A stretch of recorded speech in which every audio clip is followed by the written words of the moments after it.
step in the booth, screens glowing lime green, portfolio clean, got that long-term lean. Candles hitting highs, shorts getting fried. Liquidity splash when that power vibe slide. Margin on deck, I'm the broker's best friend. 10 bag of talk when I trend that blend. Option chain popping, I'm a premium fiend. Gamma squeezing tighter than designer jeans. Keep the charts ringing,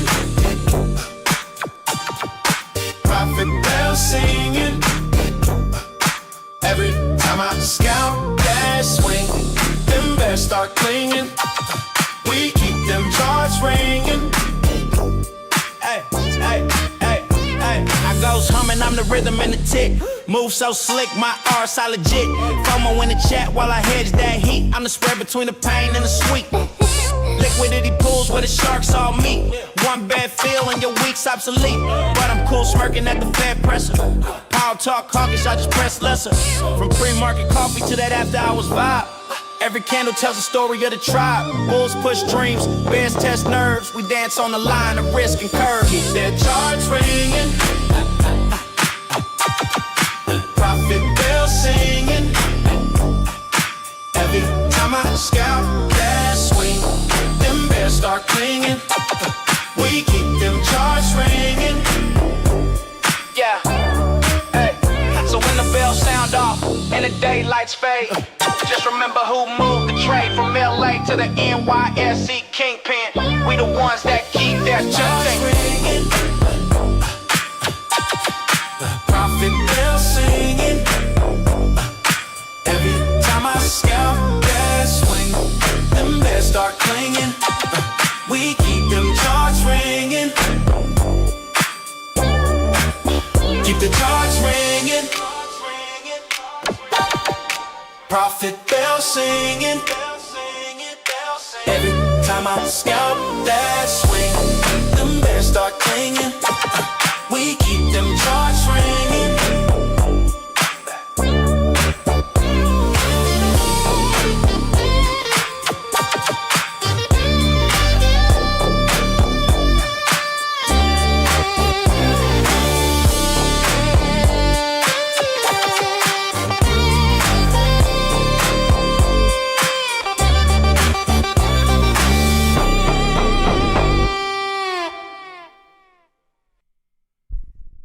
Oh, brother, oh, brother, oh, brother. Good morning, good morning, good morning, and welcome back to the show. We're sitting down today. I'm not using the standing half of my standing desk because my knee feels a little weird, and I don't know what's going on, but I'm starting to think it might just be a normal aspect of being a 31-year-old male. Folks, it's tough being on the back nine of life. I'm going to tell you, youth is wasted on the young. It's, dude, this knee, is this just what happens? You cross 30, you cross the Rubicon, and all of a sudden you have knee issues. You start caring about the pots and pans in your kitchen. You start to get really nosy into your neighbor's business. It's just this what it happens. Like, is it a hormonal change at 30 that your knees go? You care about what's in your kitchen. Is that Teflon? Is my cutting board the best it could be? What about that onion dicer? Is there another higher level onion dicer? And then you also just get really, really nosy into other people's shit. Like, all of a sudden, like, you're putting your ear up to the wall when you can hear your neighbors fighting. Be like, we knew this was coming. We knew this was coming. So anyway, we're chilling today. We're going to be sitting down because apparently I need to start wearing a knee brace when I do the stair stepper, which is really, really funny because back as a teen, I don't know if you guys played high school sports or something, you could put your body through a car crash and you would be fine the next day. And now, if you like sleep on your pillow off by 4 microns, you're like, I'm out for a week. I'm out for a week. So we're going to see how that's going. So if anyone's used to the scenery of me being a little bit taller, my apologies for that, but I think we're going to also survive. But anyway, folks, it is a beautiful Friday, TGIF, and you guys know what that means. You know that it means we're doing a Payday Friday. So if you haven't already, pinned to the top of chat, in the description of the video, on my Twitter, on Locals, in the Discord. You can find what you need to find to get involved into the Payday Friday today. We're giving away 10 prop accounts, 5 for futures, 5 for options, $150 of cold hard cash to the fastest marble racer in all of the land. So get ready for that. We're doing it today. It is free for everyone to get involved, to throw your hat into the ring, if you will. So we're going to be doing that, like I said, pinned to the top of chat in the description of the video. If you're on Locals, I emailed it to you. If you're in the Discord, I tagged everyone in the important message session.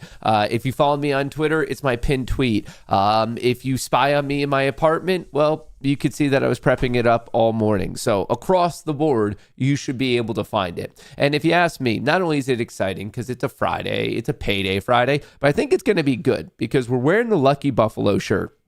And I really don't have the strongest statistical reason for this, but something deep in my gut. That little voice in my head is telling me that this dip is going to be bought like no other today. Now, I can't necessarily stake my career on it because, once again, I'm going off of vibes. I'm going off of gut feel. I'm just going off of what I want to happen in the market. I'm not necessarily looking at the skew of data, risk reward, seasonality, macroeconomic influences. No. Wrap all that stuff up, yeet it off a cliff. I'm going off of pure vibes today, but my pure vibes are telling me the top of the gut, the bottom of the gut, middle of the gut, the whole gut situation is telling me that this is about to be a very volatile recovery. Now, maybe I'm right. Maybe I'm wrong. Not basing it off of anything. Want to drive that point home, but the vibes are telling me this thing, the bulls are going to step up. I'm praying for the bull camp. They haven't let me down in quite a while, so I'm hoping the bull camp, they were just laying a trap. Something for the bears to fall into, and I hope that's what's playing out today. So, of course, we're going to be doing Payday Friday. Of course, we're talking about the overall market. I do have some other pieces of news to get through just to share with all of you, so we're all a little bit prepped up for today. I have an important update as it relates to me and Apex and trading with them, so we're going to be chit-chatting a little bit about that. We have some other prop accounts that we're going to be trading today on both futures and also on options. When we're about 10 minutes out, if you guys could remind me to start the poll for the market open trade, because you guys did well yesterday. Let's see if you can officially get onto a heater. So a couple things to get into. I hope that sounds good. I do appreciate you joining me at the crack of dawn. Don't forget to get your coffee. As you can see, I put a little bit too much almond milk in mine this morning, but hey, we're going to be able to survive. Is the Discord paid? Of course it is. You think I gave away all this good information for free? You think I put a decade's worth of work and education and just, I guess, development of trades and systems and analysis? You think I just give that away for free? That would be insane. Why in the world would I ever do that? What would be the impetus to do that? No, is the direct answer. It is definitely 100% a hard no on it being free. Okay, let me get ready for this. And I think I did switch up a little something. Hang on one second. Is it over here? Hang on. I need to... Is this right? Hang on. Let me copy an asset. Hang on. Okay, that's there. That's there. Did I set up this alert box properly? I guess we're gonna find out. I had the weirdest issues with Streamlabs, and I think I had to do how I weirdly set up a connection to I guess Restream, and it was blocking the alert box and chat and all of that. You know what would actually be an easy fix? Chat box. Chat. Let me see if this adds source. Let me see. Does this work? Oh, holy cow. It does work. That has not been working for a minute, folks. This has not been working for a minute, and now it appears to actually legitimately be working. Well, look at that. Right away, that tells me it's going to be a good Friday. Better than normal. What do we have here? But for some reason, I can't make it bigger. I can make it bigger? Or can you make it bigger? How do I just make it a... I don't want to stretch it. Hello. Ooh. Do you guys want a big chat, a small chat today?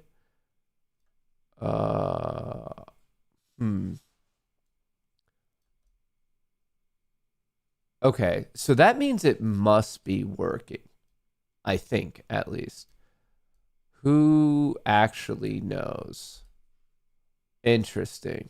Interesting. Okay, we're going to have some fun with that later today. Stock futures rebound today, Friday, after a 3-day slide as tech shares pop.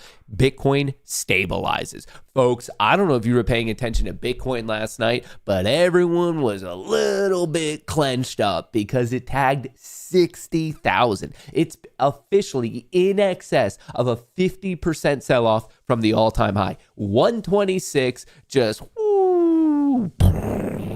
all the way down to 60K.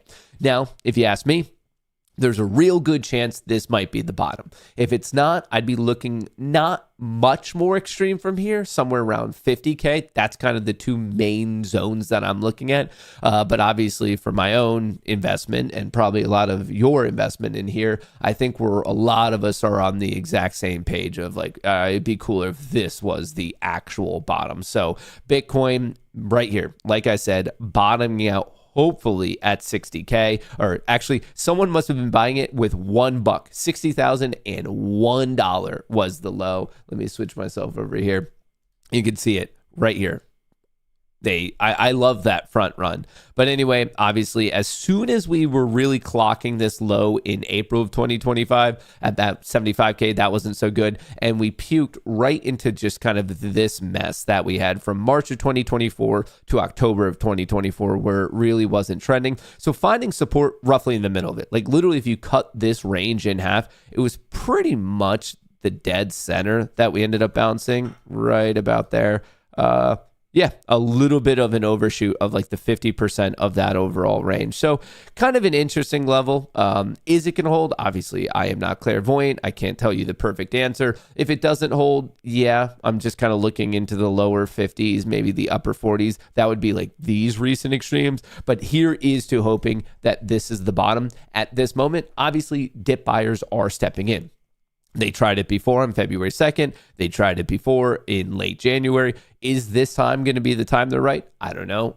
We're going to have to kick back and watch it. But right here, as soon as today closes in 9 hours and 46 minutes, I want to see if we could start taking out some of the previous highs. When you start taking out the previous session's extremes, that tells you more of that extreme. And in this situation, since we're talking about highs, well, that would tell me about a little bit more bullishness. So I'm going to be closely paying attention to that. So yes, it's been brutal, 50% plus retracement from the all-time high. Year to date, it is down 24%. It is a bloodbath, but hopefully this is the end of the hemorrhaging. And it's not just Bitcoin. SPX 3 days in a row getting absolutely destroyed. From the all-time high, SPX at one point yesterday was down 3%. It's now down 2.9%. Year to date, it is down 1.1%. We are officially red on the S&P 500 year to date. But one thing I want to point here is, yes, I fully understand that these are red days. But like I said, we're down 1%. From the all-time high, we're only off by 2.9. And yes, that is red. And I'm not trying to say that you shouldn't care about being down by that much. But let's be realistic here. We're off by the all-time high of 2.9%. And when I look around on mainstream media, when I look around on social media, there's this behavior as if we're in somehow like a great financial crisis, the Great Depression. People are acting like this is the biggest hit that's ever happened to the market. And we're not even 3% off of the all-time high. We're not even close to a correction. We're not even close to a crash. We're not even close to a bear market. And yet the behavior is as if this is like the worst thing ever. So I get it. I'm not saying that these 3 days aren't painful, but if you've lived through any of these like actual hits to the market, you'd probably have a better understanding of like how bad could get. I mean, the idea of like just getting hit 2.9%, like really, what's this, a week and a half removed from the all-time high and people freak out? I mean, Yeah, in the short term, that's painful. I'm not saying it's not, but the behavior I don't think is properly reflecting the actual performance of the market. Once again, down 2.9% from the all-time high. Year to date, we're down 1.1%. So I think when in doubt, zoom out. Look at the larger picture here, folks. This is a little blip on the radar. It's not one of these gigantic sell-offs. It's not a gigantic sell-off. It's not a gigantic sell-off. It's not a gigantic sell-off. You don't have to go back that far to see how volatile sell-offs can actually be. And as of this moment, yeah, things do change. But as of this moment, it's not something that I think we need to be panicking about to the degree that we are currently seeing it. Oops. Yeah, let me move on to the next one. Right here, NDX, it's a little bit more extreme. We didn't hit the all-time high in that similar pump. We got really, really close to it. Same thing. Year to date, it's down 3.8% from this recent high. We are currently down 6. Tech is getting hit a bit harder. You're having a lot of software plays that are not doing well because AI plays are kind of doing super well. But then the AI plays, they're doing super well in terms of like in economic value, like they're taking over a lot of business. But even the AI plays, their stocks are starting to get hit a little bit. I mean, AMD just took a 17% clock. Palantir took a hit. Google took a hit. They all took a hit after good earnings. So that's a little bit concerning. That's why we're seeing kind of this hit here. Now, we did take out this low from Wednesday, December the 17th. I don't like that at all, but it also could be a little fake out breakdown. So I'm really, my towel, like of where I'll throw it in and say, hey man, I was wrong on this one, would be if we take out yesterday's low today. I have been trading enough that I know sometimes you get these little fake outs. So what I'm looking for is for us to take out the highs. Similar to Bitcoin, I want to take out the high in the S&P 500. I want to take out the recent highs on the Nasdaq.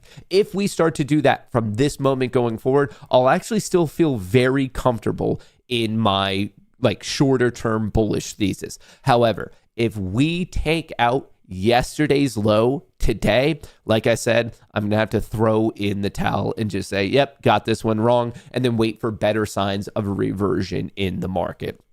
Gold, it's kind of choppy right now. I don't like how short this bounce was, but on the flip side, you could actually say the low was quite a bit higher. So we're in this weird situation, and you could better see it on the 30-minute, where it's actually consolidation, because now we have lower highs, but we also have higher lows. So at that point, now it's just a patience play. So once again, the bulls are getting less aggressive, i.e. the lower high, but then also, or you could say that with the lows, excuse me. The fact that the lows are higher right here, we clearly have a higher low, the bulls are getting more aggressive. But also since the lows are right here, the highs are getting lower, the bears are getting more aggressive. So remember, the bulls are going to be associated with the lows, the bears are going to be associated with the highs. So you have less aggressive bears and I guess more aggressive bears and more aggressive bulls creating the overall consolidation. So at this point, we're just waiting for this trend to break. And maybe another way to really look at it, you could just watch these extremes. Oops, let me get a better drawing here. And this is going to be pretty much the same for silver,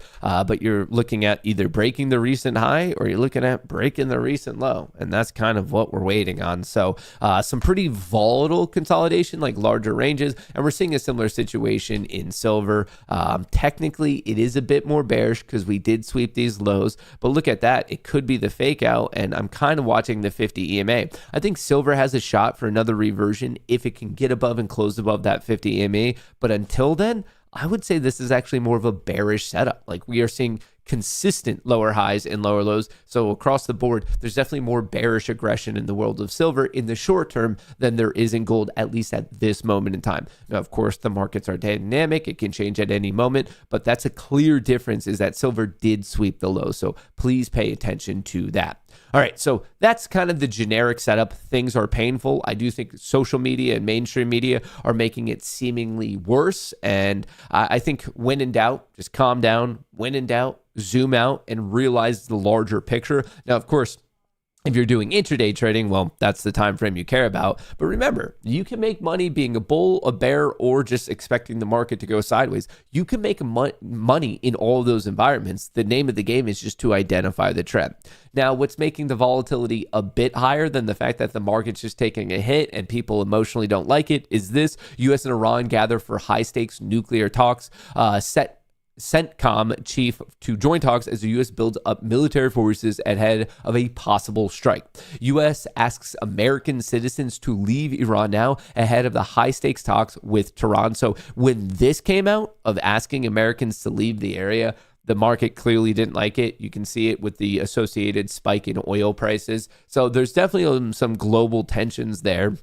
Iran and U.S. hold indirect talks to de-escalate Mideast tensions. This is kind of one of those interesting situations where, depending on who your news source is, there's very different lenses through how they're looking at this. Some of them are a little bit more fear-mongering of like, this is not good. They're telling everyone to leave. Something bad's going to happen. You're probably seeing like the Pentagon pizza tracker, all the local pizza places outside the Pentagon, and how they're busier than normal and something's going on. And then there's other ones saying, oh, no, they're holding talks and we're making some headway on this particular issue. So this, to me, in a little bit of time here, is actually the first time in a minute now that I'm really thinking about it, that the same news source or the same piece of news is being told in a very different style depending on who you get your news from. So that's just your friendly neighborhood reminder to always consult various forms of news. If you're just getting your news from one source, you're probably at one point or another going to get a little bit screwed over. All right, so that brings us directly to the market for today.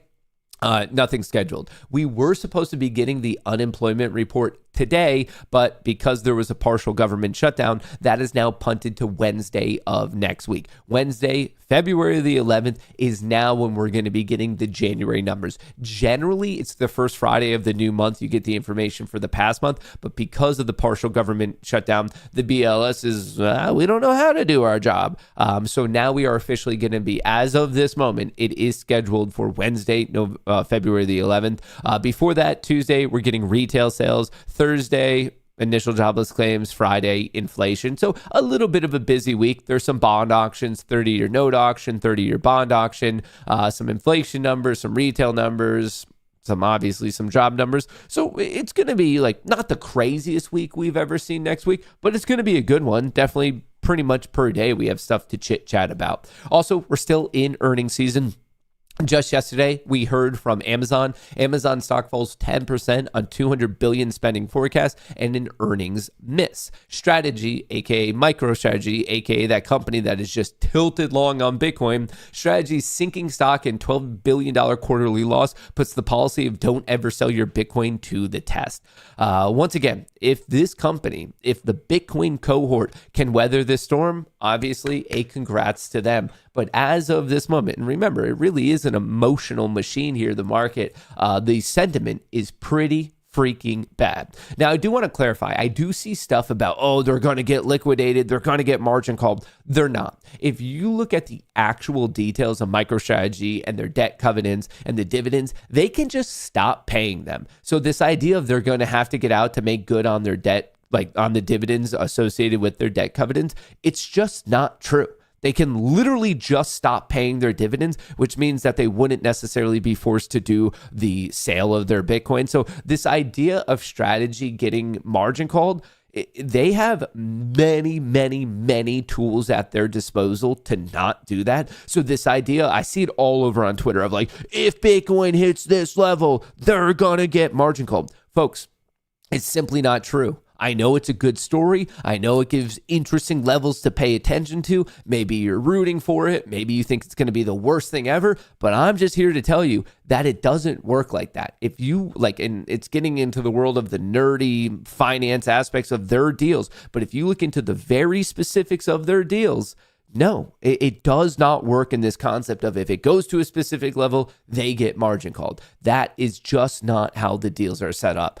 So sorry to be the bearer of bad news. If there's a particular level that you are rooting for, it's just simply not how their deals are. So I wanted to be very, very clear on that one. Roblox shares rocket on earnings beat and strong forecast. Reddit shares rise on reveals strong guidance, $1 billion buyback. Remember, it's considered considered to be strong from the market when a company is buying its own shares back, kind of signals to the market that they believe they are undervalued. The other way, Stellantis shares plunged 27%. Stellantis is an automaker after automaker announces a $26 billion hit from business overhaul. My entire argument, though, is it could have been a $25 billion hit. The company would still just be the company, but in that case, they could have given your boy, me, $1 billion. Like at a certain point here, 26 billion, that's a huge hit. Like, why not? Like, dude, just give your boy 1% of that, 5% of that, 10% of that. And like, hey, you'd be in the same financial situation. The stock would be at the same place, but at least it would be better off for me, you know? Like, I don't know. But anyway, automaker getting destroyed, and it's not the only one. Hims and Hers falls 8% after Novo's legal threat. So in the world of whatever, weight loss pills, and I guess Him and Hers is more of like they ship the medicine to you, not necessarily doing so well when they're taking on one of the biggest companies in the world from a legal perspective. Even though it does have earnings, folks, I'm so stoked about this. Inside Elon Musk's $1.25 trillion AI and space mega merger. The fast track deal is premised on SpaceX's satellite prowess combining with xAI's technology. We heard murmurs of this in late January, and a couple days later, it came to fruition. SpaceX and xAI agreed to merge on January 31st, creating a $1.25 trillion company, the largest corporate tie-up by value. Folks, if this thing debuts, it's going to be a top 10 company. I'm telling you, I'm not really a person who gets all jazzed up about IPOs, this, that, the other thing, but I'm telling you, this is a company that I'm buying on day one. I'm telling you, this is a company that as soon as we have publicly available information, I'm going to be covering it all of the time. To me, this might be one of those companies that if you can get in early and you hold it for 20, 30 years, you could have a massive, massive return. I'm very excited about this. I know many of you are excited about this. And at this point, it's just a waiting game to get involved when we actually can from a public perspective. But I just want to let you know, I'm a big fan. I like what's going on. I like the field of business that it's in. I like the leadership team. I like everything about it. I'm not going to be the biggest fan of probably how overpriced it's going to be at the IPO, just to be completely honest. It's probably going to trade at a sky high value, get hit, settle, and then we're going to start quote unquote trading normally. But yeah, I'm going to buy at least a share on day one just to say that I got it on day one. But I'm very, very excited for this. So we are hoping later this calendar year or the start of next year that it officially makes its public debut. It's not like it's coming out tomorrow or something like that. Once again, the earliest estimations that I'm seeing are at the end of this calendar year. So when that becomes a little bit more realistic, like I said, we're going to be covering it all of the time. Big fan of it. Oh, poll. Okay, guys, I am way behind. Poll, let me type faster. Market. I always forget to do this. Market at open. All right, folks, I need you to vote, and I need you to vote really fast. It is there.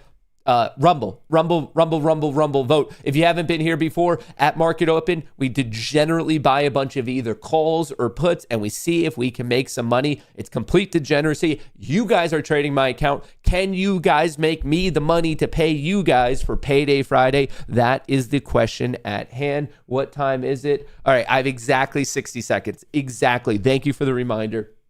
What am I seeing? Up. I do memento, ups, down, bullish, up, bull, up. Okay, 65% bullish, 66% bullish. Can YouTube chat get this to 69? Because whenever I see 69, it makes me feel more comfortable to place these bets.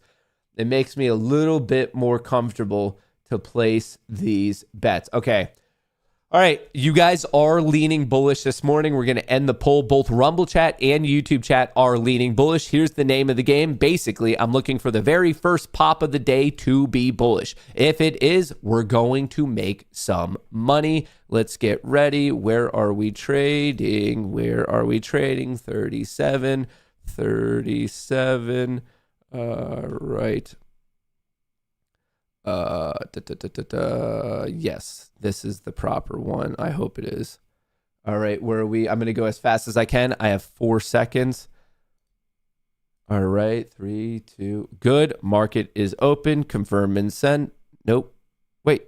Create order. Go, go, go, go, go. Okay, we got to fill. Got to fill at 2290. Nope, that's not right. Go, go, go, go, go, go, go, go, go. Boom! Boom! 2K locked in. You guys don't miss. You guys don't miss. Got the fill at 9:30 and 7 seconds. Got the fill exit at 9:30:21. Took 14 seconds to make $2,000. 2,000 buckaroos in 14 seconds worth of work. Feel free to compute my hourly rate, but that's how we do it. This is why the Goonie community is the best. And thank you guys, because now I can actually afford today's Payday Friday. First of all, dingity ding ding ding, the world's largest casino is now open. Play responsibly, and if not, have fun. Remember, it's just money. You can't take it with you when you go. Anyway, we are doing a Payday Friday to celebrate, I guess, Friday. We are giving away 10 prop accounts, 5 from Lucid, 5 from Vanquish. What I just traded on, this was SIM-funded options trading. That is Vanquish. With code Goonie, you could get 50% off. And if you don't do so well on your first eval, you're going to get another eval for free. Once again, use that code Goonie. Lucid is SIM-funded futures trading. So if you would prefer to trade that right here, I like the Flex account. They do have pro accounts, black accounts, and direct accounts. I like the Flex, but whatever. You're going to get 40% off with that code Goonie. So we're giving away right here, Lucid futures accounts, 40% off, no DLL, no activation fee. Vanquish, 50% off, 1 free reset, no activation fee. Lucid is for futures. Vanquish is for options. And what I just traded on, as I showed you right here, that 2K was made on Vanquish for options. But as I could probably show you over here, these are my futures accounts. Right here, I have Take Profit, I have Lucid, I have FFN, I have Apex. Oh, I'm trading quite a few of these. I like options, I like futures. Maybe that's for you, maybe that's not for you. I guess I'm just letting you know where I am in the whole situation. Also to let you know, just I know a little bit ago, I kind of alluded to this concept of I have an update on the Apex accounts. I found out today that I am banned from trading these accounts. And when I say banned, it's just, it sets my max contract size to 0. So even if I try to trade one contract, the order literally just does not go through. So you do not have to worry about me doing anything uniquely degenerate, because I actually cannot trade them right now.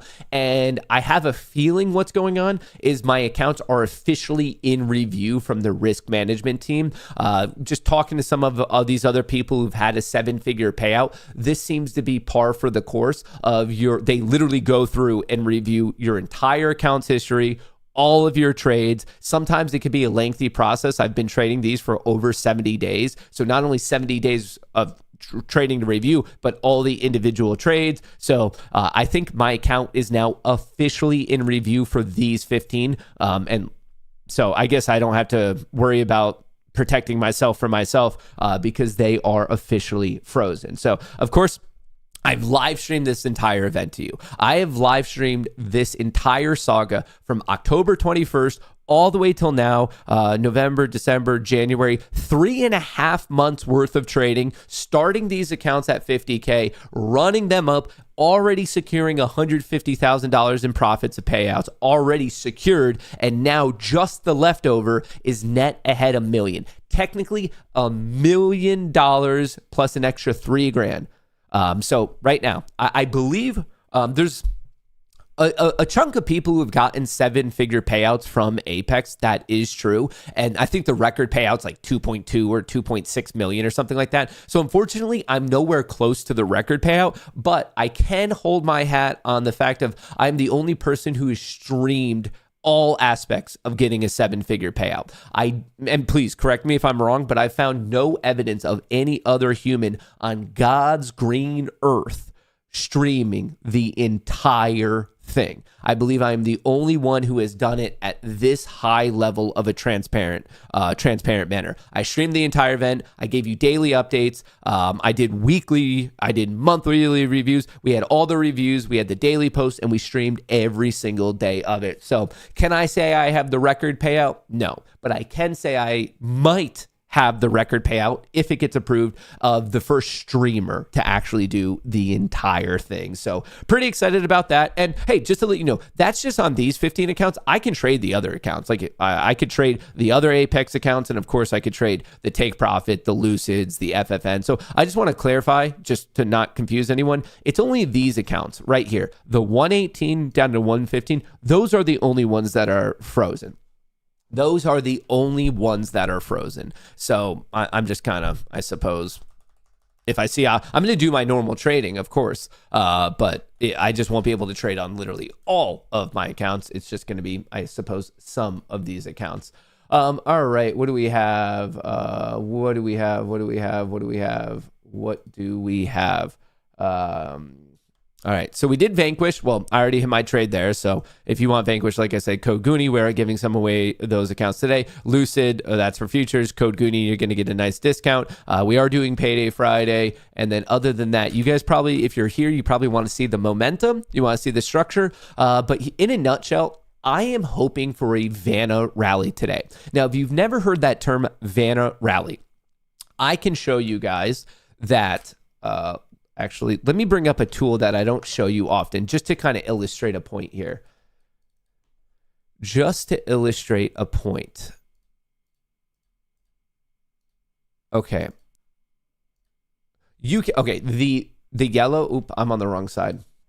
The yellow is calls, the blue is puts. For today, the 9th, the 10th, the 11th, the 12th, the blue is more. There are more puts in play, as in if you look at the put-call ratio for today and for the next 5 trading days, there are more puts in plays than there are calls. So objectively, we know that is true. The put-to-call ratio is greater than 1 for all of the short term. Today, Monday, Tuesday, Wednesday, Thursday, Friday of next week, and actually even longer out if you check it. That is interesting because when you consider that fact, with how much negative gamma there is, and also when you consider what's going on with volatility, it puts us in the very, very interesting situation of a potential Vanna rally. What is a Vanna rally? A Vanna rally is an explosive movement to the upside in the market that is orchestrated by volatility dying. Look at volatility is getting hit, and people overwhelmingly in puts, and then when they admit that they're wrong, they have to close out the puts, which causes volatility to get crushed even more. This has the net effect of raising the options delta, so market makers are going to start covering for their calls, as in getting out of the shorts and the underlying, and then that's going to push vol down even more, which means that they have to protect themselves even less to the downside. So without getting too much into the details, I do have other videos that like kind of break it down and more of like the exact math. But what you need to know is a Vanna rally is what happens when volatility is high, there's a lot of people in puts, and then all of a sudden they're wrong. The market starts to recover. All of a sudden, volatility comes down, as in the VIX comes down. All of a sudden, people want to get out of their puts. All of a sudden, people want to start getting back into calls. And it has this positive feedback loop where it just drives the price higher and higher and higher. Now, once again, that is a Vanna rally. If you want to fact check me on it, if you want to learn more about it for yourself, VANNA. That's what you would want to look up. VANNA, Vanna rally. It is specifically a thing where volatility gets crushed, people get out of their puts, they get into calls, and it rips it higher. You've probably heard of other terms such as a gamma rally, GAMMA. That's also a thing, and I'm not saying it's not. It just has to do with a different aspect of the options market. And as Vanna rally commonly pushes things upward, a gamma rally can actually cut both ways. A gamma rally can help the underlying explode to the upside, but it also can do the opposite and push the underlying and just like plummet it to the downside. So for this, just some important nuances. Gamma obviously relates to the market makers. Gamma exposure, which is the second order derivative of delta, and it can cut both ways commonly. A Vanna rally, which is the second order derivative of volatility, Vega, generally, like 99% of the time, it's more of a phenomena that pushes it to the upside. So they're both a real thing. They're both what you have to pay attention to. Vanna rallies, I would argue, and I don't have the exact stats on this, are a bit more rare than gamma rallies. But once again, that's just anecdotal. I guess I don't have the exact stats for you, but I do believe I'm right on that statement. And what I'm looking for is the fact that we have all of this negative gamma, the fact that we have so many puts in play, and then all of a sudden, if vol is getting crushed and people are saying, you know what, man, that might be the bottom, that's the setup for a Vanna rally. So is it a guarantee? No, but it is very much what my swing positions are praying happens today, because I never threw in the white towel, as I said at the start of today and also yesterday's recap video. My pain point is basically if we take out yesterday's low. If we take out yesterday's low on SPX, I have to get out of my bullish positions. If we take out yesterday's low on NDX, I have to get out of my bullish positions. That is my pain point. And I got really close to it and things weren't looking good, but maybe I can catch a lucky streak here if obviously the SPY's already taken out the high from yesterday. The Qs are about to take out the high from yesterday. I'm seeing volatility already get crushed this morning. So I'm seeing some signs of a recovery. I mean, fuck, look at Bitcoin here. It's up 8%. So I'm seeing some signs. The question is there going to be enough of bullish aggression follow through for us to see that positive feedback loop of a Vanna rally? That is what I am looking for. And we're going to be finding out today if it's going to be playing out or not. So stay tuned. Look at that. 5 minute is bullish. 30 minute is bullish. 10 minutes bullish. 4 hour is still bearish. 5 minute is bullish, 10 minute is bullish, 30 minute is bullish, 4 hour is still bearish. Looking at the key levels of the day, we are now at the top of the transition zone. We have a very large transition zone today, 6875 all the way down to 6775, a 100 point transition zone. The transition zone today is above yesterday's high and also simultaneously below yesterday's low. It is a very large transition zone. So we just got knocked at it. Surprise, surprise. Is anyone surprised that we found it there? No, this was called out in real time to the Discord of you got to watch this level. Now, in the event that the bulls are strong enough, look for the break and hold above. And then we're looking at the clear evident test of 6,900. If we fail here, maybe we find support at the already recent intraday low, but also yesterday's high of about 57, 60, somewhere in here. We might find a little bit of support. If that doesn't hold, look at the puke down to the other gamma level where we opened today, all the way down here at 3.5. So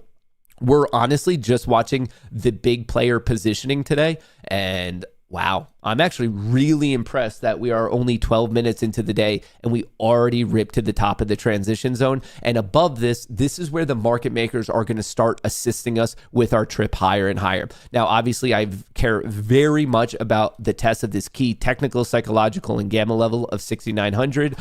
Don't be surprised if on the first test we do get rejected. But from there, I'd be looking into this zone between 6,940 and 6,950. That would be more of my reach target. Might happen today, might not happen today. I do want to point out that there's no stability in the market. So whichever way we get going, we can really get going. I'm seeing a lot of negative gamma, which is slippery price action. It's not inherently bullish or bearish. It just means when we get going, we can really get going. It's directionally agnostic. But the fact that we have no stability also means that we could easily just get whipsawed. So just be prepped up for some craziness today.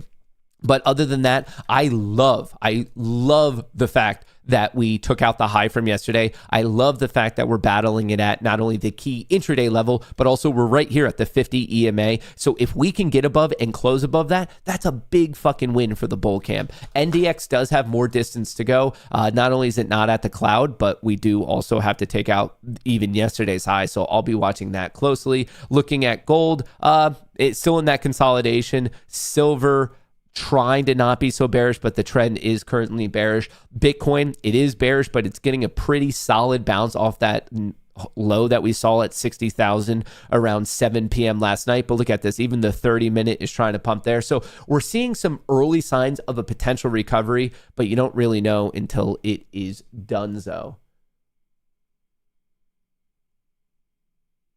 Hang on, do I want to trade this?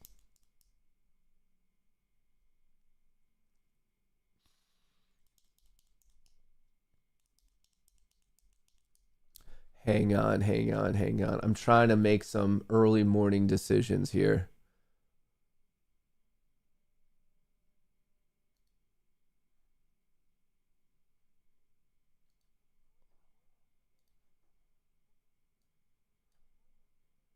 Fuck. Fuck. I wanted to move the profit target faster. All right, this profit target is clearly wrong. My bad. All right, well, I missed out on that. It made money. I literally couldn't. It just quickly shot to my profit target. I literally didn't have the opportunity to push it. So now I have to wait again. I was already chasing the entry a little bit. So at this point, whatever. It was a little too fast today. It was a little too fast. I kind of want to wait for this pullback to 900 flat, 24,900. I see a lot of sellers up here at 950-ish. Is there any way to do that on Tradeovate? Yeah, I mean, all of my data sets are Tradeovate except for FFN. FFN is Rhythmic, but all my other ones are Tradeovate accounts, technically. I'm just trading them on Ninja. I'm just trading them on Ninja.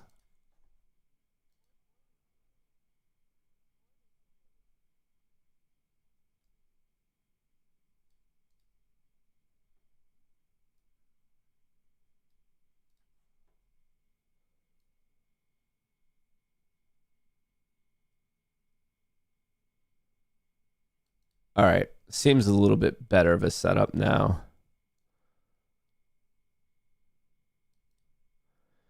This is probably what I should have waited for. Happy freaking Friday. Could you please give me your thoughts on near-term Google chart and perhaps the gamma flow? Thank you. Yes, I will bring that up in a second after I get out of the weeds on this particular play.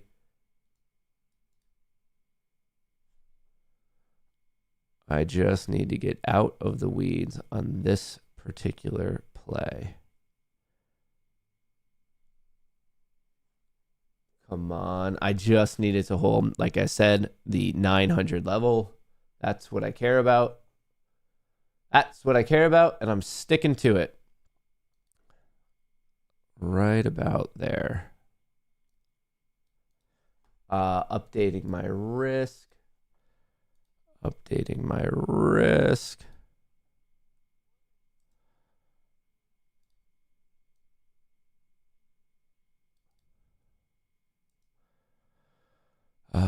What was that level at? The 50?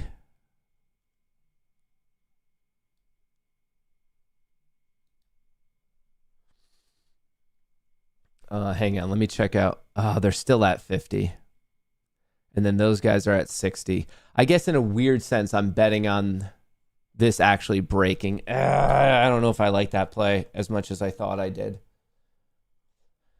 I'm seeing some of these guys, they are weakening up. The amount of sell side liquidity at 950 is less than it was before. And then the next chunk, but that, do I care about this? How much do I care about this? Yes, no, maybe so. Yes, no, maybe so. Yes, no, maybe so. Yes, no, maybe so. Yes, no, maybe so.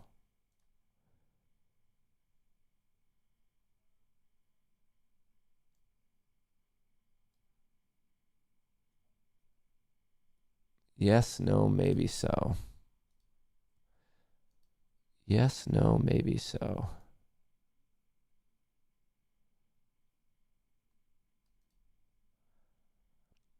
So I am betting on that break, and there are 200 there, which is a little bit of a degenerate thing to do.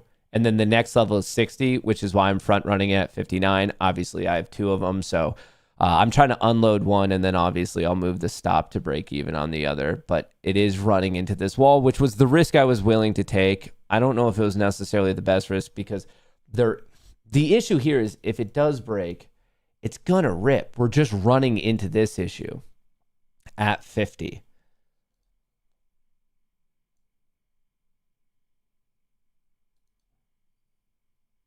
So if I'm taking on that risk, I should be going for bigger reward. if I'm taking on the risk of not that. Like, it's one thing to lock in there. That's probably a smarter play to do. Lock one in at 50 and let the other one ride. But if I'm betting on this break, like I should, fuck, what just happened there? What happened at 9:49? Well, that's frustrating. All right. I mean, at least you have your stops for a reason. What the hell was that about? All right.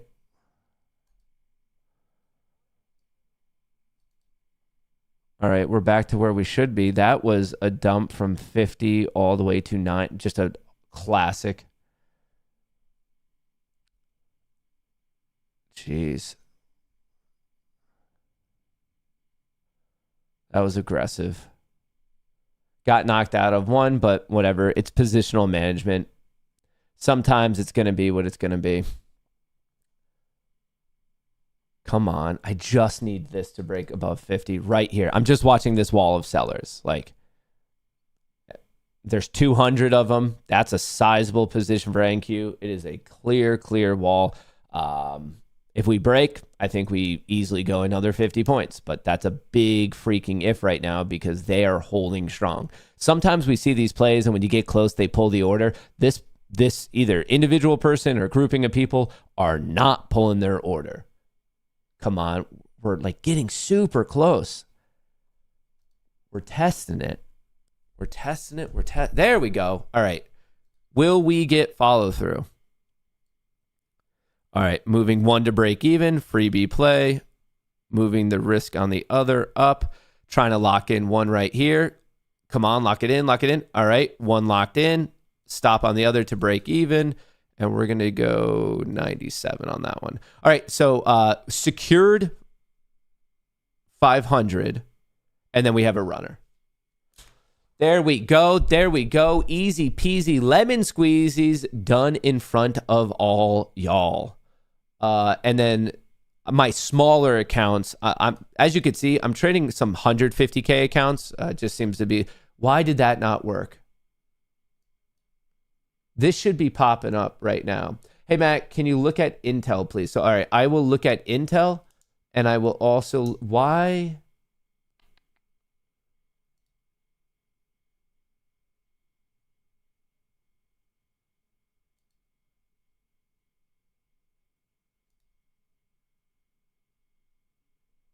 That should have popped up. My apologies. I'm trying to fix this talk to text.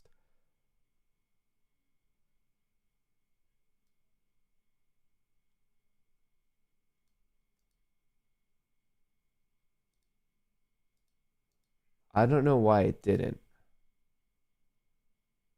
Huh. Well, it should have. Anyway, stops to break even. Worst case situation for me is anywhere from... Oh, the net liquidation is changing. Okay. So here we go. I'm also trading... Ooh. I might need to do some extra math. I think I'm supposed to close... Hang on. I think there are different levels on the FFNX. So I need to FFNX, close that one, FFN. And this is just for various consistency rules. FFNX, I close those out. FFN, well, good thing I closed those out. I'm just, once again, it's just random consistency rules that I'm quickly trying to do live with all of you guys. What do we have? 319. Okay.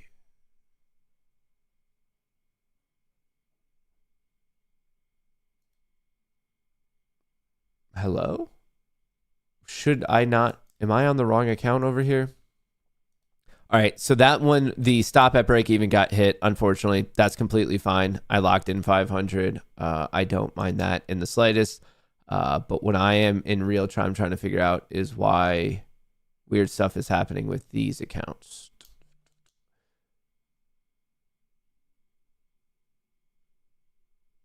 I thought I closed these out. I don't know why they're not. I don't know why they're still live. Do I just need to do a flat and all? I think I messed something up with my trade copier here. I'm afraid to manage it right at this exact moment because we might be holding 900. So we overshot the 50, got all the way up to 984. I was looking for 994, I think. So that's unfortunate, but hey, sometimes shit happens. Yeah, it does want to test 900. What positions are live? Oh, here we go. All right, well, we found the answer to that pretty easily. Okay, so what's the damage here? FFNX, we locked in 1,000, 1,000.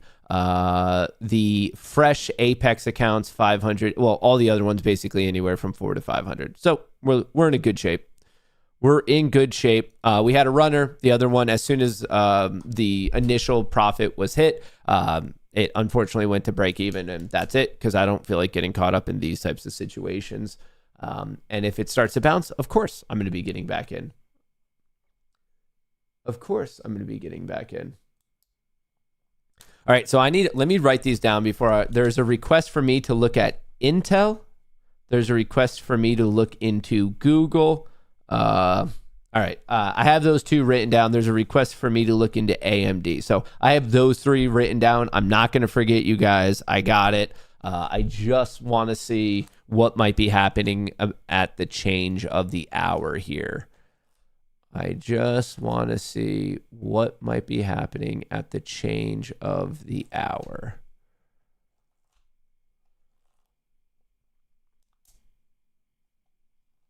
Have you ever heard of Skylit AI? It's on X, but I'm worried it's a scam. If you're worried it's a scam, it's probably a scam, dude. How do you enter an IOU on Super Chat? Don't think that's a thing. Don't think that's a thing. Interesting concept, though. I'll just note it in my head, you know? So decent start today. Definitely could be better. It's just unfortunate of how deep this pullback is. Like I said, knocked out at break even. But hey, shit happens. Shit happens. Where's my 1 minute? I recently decided to change quite a few of my charts, and it's making my life more difficult. But the 1 minute... thus far, based on today's intraday low and intraday high, we're almost at that 50% retracement right here at 81.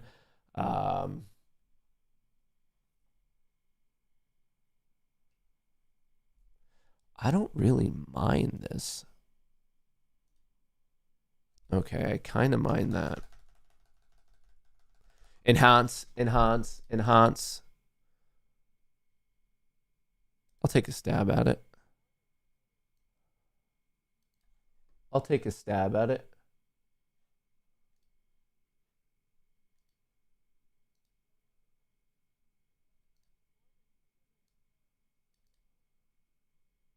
I'll take a stab at it. Not much risk. Not much risk at all. You know, win in Rome. If you're feeling this optimistic about...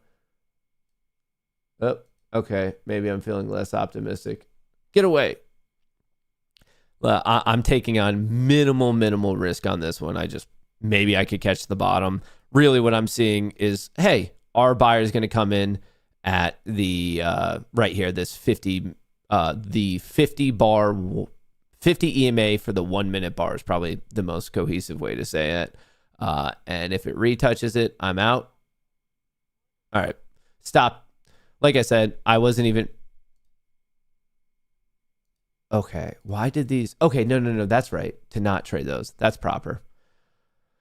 Okay, yeah, I took a stab at it just in case vomit. You never know. If I show you this right here, half the time it's going to explode back up. The other half of the time it's going to come back down. You just don't know. So I took a stab at it, and I don't mind it because even with those 50-50 odds, I had minimal risk. I got knocked out for 20 points. If I was right, I can maybe ride it 100 points. So in terms of risk reward, like I only have to be right 1 in 5 of those to be break even. And the fact that I already had profits on the day, oh, okay, that is something that I can work with because like psychologically, if I get hit, well, I'm still seeing green. But it's all about keeping your risk small. It doesn't matter if you're trading futures or crypto or options. It's all, are you taking reasonable risk? If you can keep your risk within reason, you will be okay. The issue is when you're maybe outsized risk, undue risk. Maybe you're doing something that you kind of know you shouldn't be doing, but you're really hoping that that trade hits. Those are the times that the market gods are going to punish you. So here, like I said before, yeah, I got wicked out on one. That sucked. Got right back in. I liked the setup, was able to lock in, have the runner. This one, I took another stab at it. It literally didn't work, and that's fine. I have a 50-50 hit rate, and honestly, all the best traders in the world have roughly a 50-50 hit rate. I get it. If you come to social media, you're going to see people who are, I'm right 90% of the time. I never, ever miss. And yeah, it might be true. I'm dubious of the fact of, are they net profitable? That's a question. And then from there, you can be right 90% of the time, but generally you have very small wins. And when you're wrong, you have very large losses. It's asymmetric. So that's commonly an aspect of a high win percentage is small size wins, small average wins, and large average losses. And once again, you could be profitable doing that. You could also be not profitable doing that. It depends on your expected value. But right here, I don't mind that at all. This, like I said, every trade I'm doing it, it's about a 50-50 shot for me. So with that assumption, okay, if I'm right half the time and wrong half the time, I want the wrong half to be very small losses and I want the right half to be very big wins. It's pretty simple. Pretty freaking simple. All right, this might be breaking down here. Hey, Piper, what's up? Piper's in the office. Let's see if she's going to come on to today's show. Piper is trying to make her appearance. All right, might be an actual breakdown here, team. VWAP is 700 down at literally the intraday low. So not only is it a technical target, it is a VWAP target. So you might want to be paying attention to that.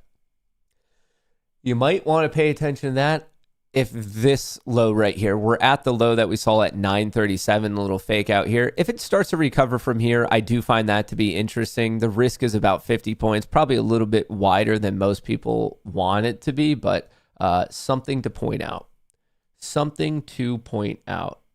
Definitely already seen some slippage on these accounts. Definitely seen some slippage. All right. Well, while we're waiting for this to develop, there was a question about Google.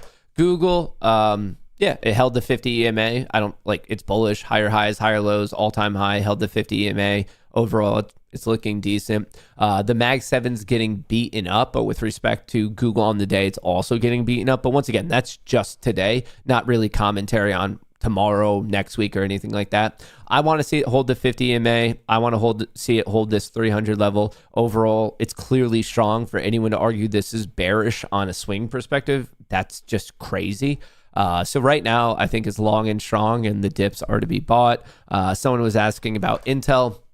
Intel flagging bullish, higher highs, higher lows. Looking at the flow on the day, if you happen to be day trading it, it popped. Now it's going flat. But overall, on a longer time frame, this is bullish. It's just clearly bullish. You have a bit of a flag consolidation right now. There is an upside gap fill to 53. I don't know if I'd necessarily chase it at this level because your risk is 42. Percentage-wise, that's a bit larger. But if you're in the position, yeah, ride it as long as you can. The other one was AMD. This thing got manhandled. Overall, it's just a giant range-bound situation. If it does not hold 200, you have this downside gap fill to 171. I don't know which way it's going to break. It looked like it was trying to get going, and then it just got demolished into earnings. So it might be 1, 2, 3, 4. It's fifth bottom here, and maybe the buyer step in and send it back up to 230, upside gap fill to 236. But if this does not hold, I would argue you should be watching 170. And with respect to the options flow on AMD, just if you're intraday trading it, it's actually bullish. It popped until about 953, and now it's going a wee bit flat. Someone's asking about Tesla.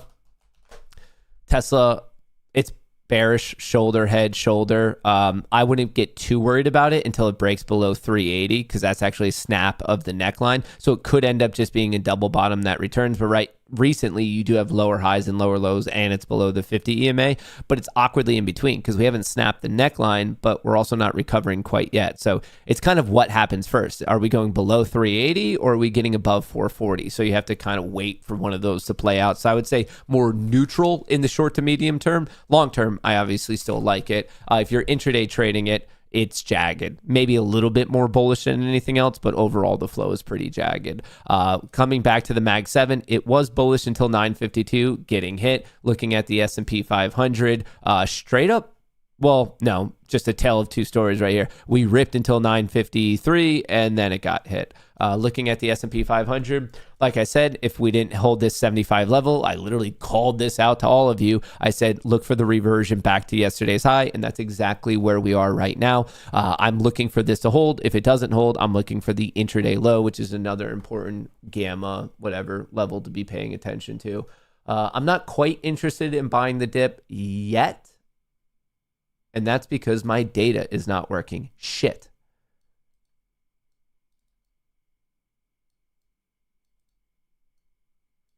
Hang on.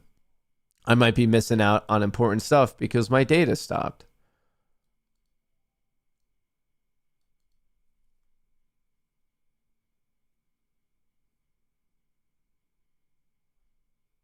Am I back in business?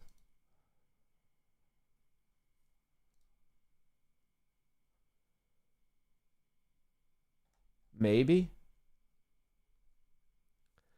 I'm seeing weird data prints that don't make the most sense to me. I'm missing data. It goes from 10:03 to 10:06. That doesn't seem right.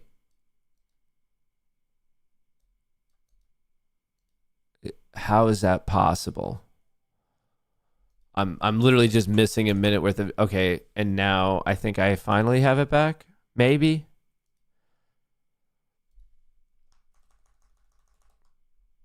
All right, sorry. I was looking over here. I'm like, man, the chart's really not changing, but the SPX is like really moving.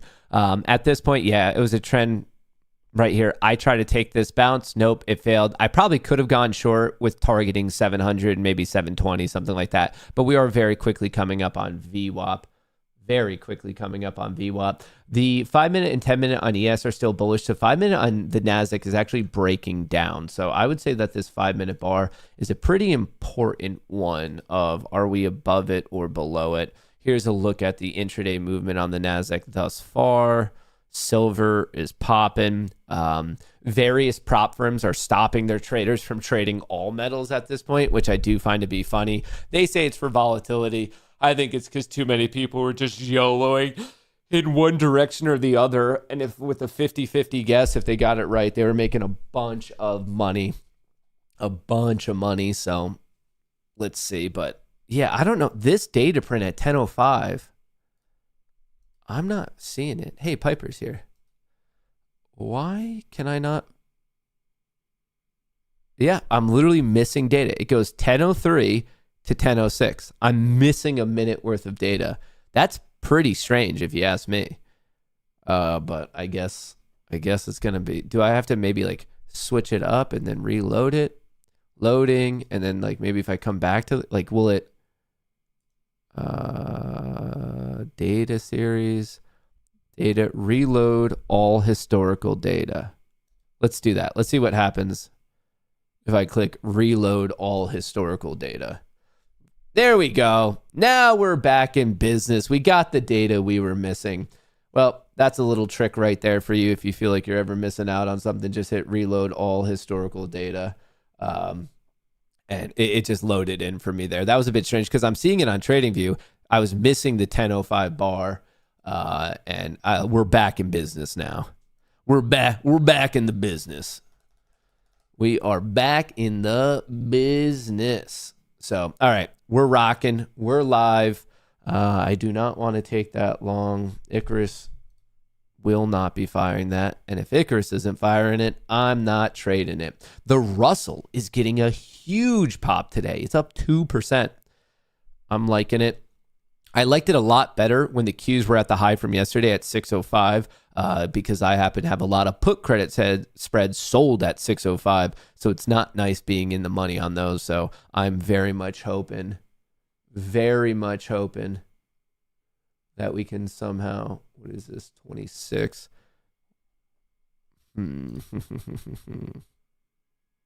All right, so we did already puncture the overnight session high. That was around 873. So we took that out. Quick reversion. Some buyers are coming in at the 10-minute here. I do want to just see this recovery. This is a very rudimentary run-of-the-mill technical analysis, but it would be the nice setup if we have this higher low, we start to recover, we take out this wick at 50, get back above 900, and then give a shot at 25,000 flat. That's a lot of ifs, and obviously you'd probably want the Mag 7 flow to improve. You'd probably want the S&P 500 flow to improve, but I like the start of this recovery here.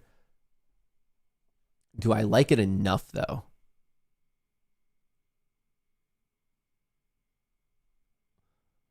I'll take a shot at it. Tight risk.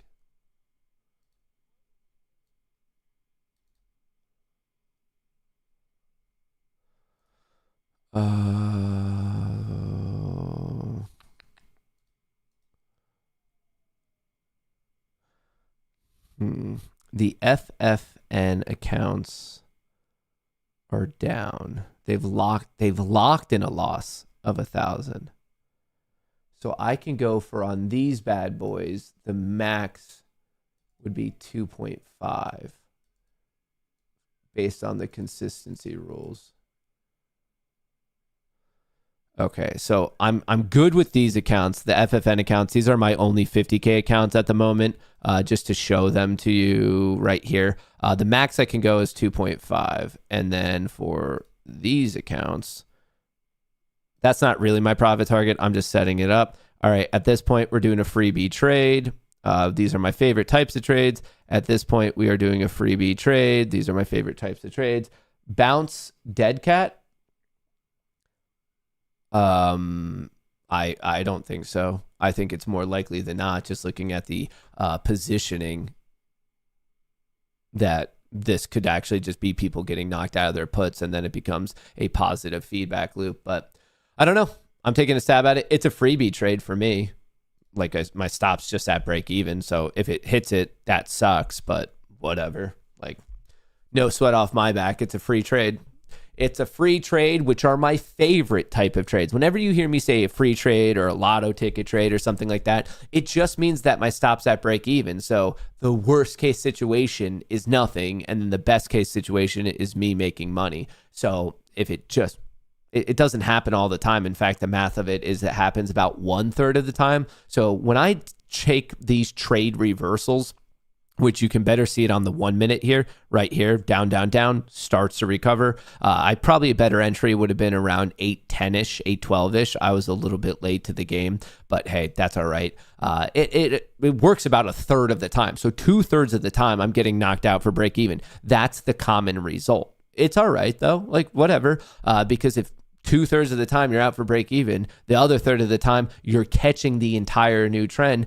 It's just, you have to look at it not for the individual trade. You have to look at it for the larger system. I took a stab at it. I got knocked out for break even. Boo hoo. Boo hoo. There are too many people in the world of retail trading who are myopically focused on, I need this trade to win. No. I focus on, is the system a winning system over many data points? If you just get too obsessed with one singular trade, maybe you hit it, maybe you don't, but that's not what good traders do. Time and time again, the best traders reiterate they just focus on the system, and they apply the system time and time and time again. And this is the system that works for me. It's the system that I streamed to all of you, making $1 million from October till recently. So 3.5 months of trading, making $1 million net after taking out 150K. So we're already in excess of $1 million. And it's the exact same system I'm using on these new accounts. Technically, it's slightly different because the accounts do have bigger values. So I'm being a little bit more aggressive with it. But you have to focus on the system. You have to focus on the process. You can't just be so absurdly obsessed with like the success or failure of like one data point. That it's just the best systems in the world do have losing trades. The worst systems in the world do have winning trades. So if you're judging the quality of a trading system or a thought process on a singular win or a singular loss, just understand that you might be right, you might be wrong. That's just how it goes. You might be right, you might be wrong.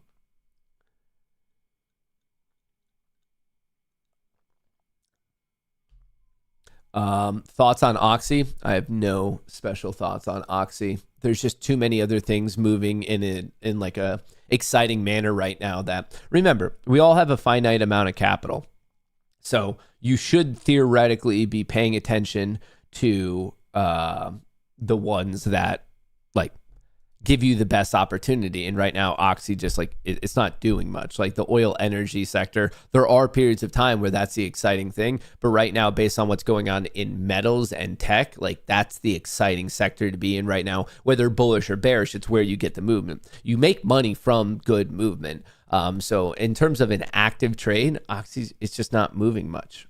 It's just not moving much. So in terms of active trading, just truly no thoughts. At this point, I'm either looking at this double bottom at 60. So am I happy I got out for break even? Yeah, look it. I went long. It just didn't work. Okay, whatever. I'd be down right now, but whatever. I'm flat. Move on with my life. If this double bottom doesn't hold, the obvious level is 700. Just so y'all know. Is it too early for SoFi? Is it too early for SoFi for what? No one takes the Apex Live. They take the max payout and they are banned from buying any more accounts from them. That was the common mantra that I've heard, but I recently found out that people are going live with Apex. So if I hear more from the company on it, to be completely honest and transparent with you, I haven't spoken with the company yet. I believe my accounts are currently in the phase of being reviewed. And I believe after I get the review, that's when I start talking with the company, some representative of the company of what's going to happen next. So everything I am saying is just my best guess. But I have found out, I reached out to some other people, just trading on Apex, whatever, people in just like positions of knowledge for this particular question. And I am finding out that there actually are more people now going live with them. You might not hear about them as much just because it's not like it's just influencers. Like there are just traders who, hey, you made enough money, time for you to go live. But I am allegedly hearing from the grapevine that it is becoming a more popular decision at this moment. So time will tell.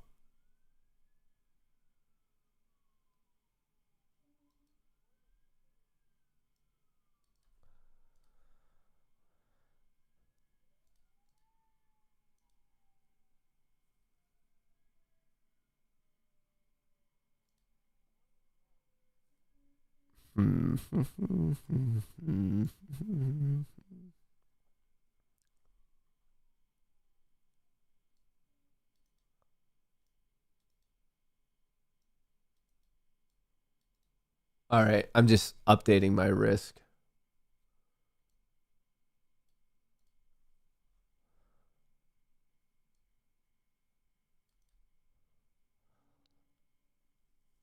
Is it going to work today?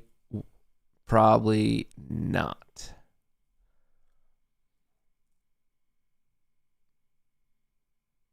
$97, a little dip to 97. So 800 is a key psychological level, obviously. I think it's going to knock me. I probably could have been a little bit more patient for the test of VWAP. In retrospect, maybe that was the right move. But I was also looking at the time, and it's kind of roughly that time where we do see those large intraday reversals. So, I mean, 6 to 1, half dozen to the other. It's just past 10. So I'm looking at it, I'm like, okay, I know reversals happen now. All right, so what we're going to do is we're updating the risk. We're updating the risk. You just never know the next bar. Like I do get sick and tired of, especially not you guys in chat. Well, sometimes you guys in chat, but just this general sentiment in social media that there's like trading gurus and furus out there who have made it seem as like, okay, if you know this model, you know where the market's about to go. No one knows where the market's going to go. If we pause this right here, if I just go like this and I say, is the next movement up or down? Half of you are going to be right, half of you are going to be wrong. And then in a different circumstance, it could be the opposite half. You just don't know, because the next bar is decided by people who are about to trade. So unless you know what the next traders are about to do in aggregate, you have no idea what the next bar is going to be.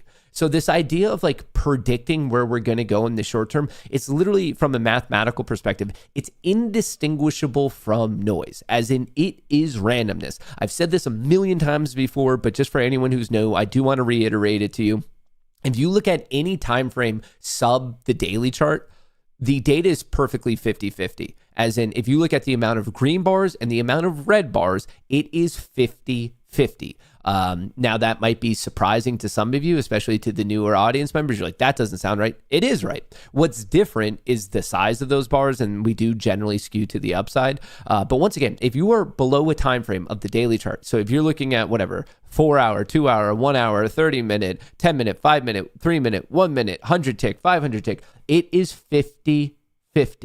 So this idea of like, oh, I just need to predict, that's not where you're going to make your money. You're going to make your money from just better risk management. Assume you are right 50% of the time. Assume you are wrong 50% of the time. For your account to continually grow and grow and grow, it's not the best predictors. It's the best risk managers. And it really does bother me. It's a pet peeve of mine. I find it to be very, very irksome that there's so many fucking dipshits in the world of trading, influencing, who it's like these 20-year-old kids who are like, I have the model that predicts the market.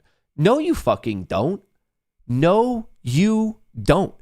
All it is, the best traders, and I'm not talking about longer duration swing trading or investing. In investing, yeah, that's where you want to get into the game of like fundamental analysis, this, that, the other thing. If you are playing the game of prop trading, whether it's with Vanquish or Apex or take profit trading or Lucid, if you are doing intraday stuff, it's a game of how good at risk management are you. If you are a good risk manager, you will be successful at this game. If you are a bad risk manager, you will not be successful at this game. It's not the game of prediction. Right here, you saw me get knocked out. I got knocked out for break even. Why? Like, this is, okay.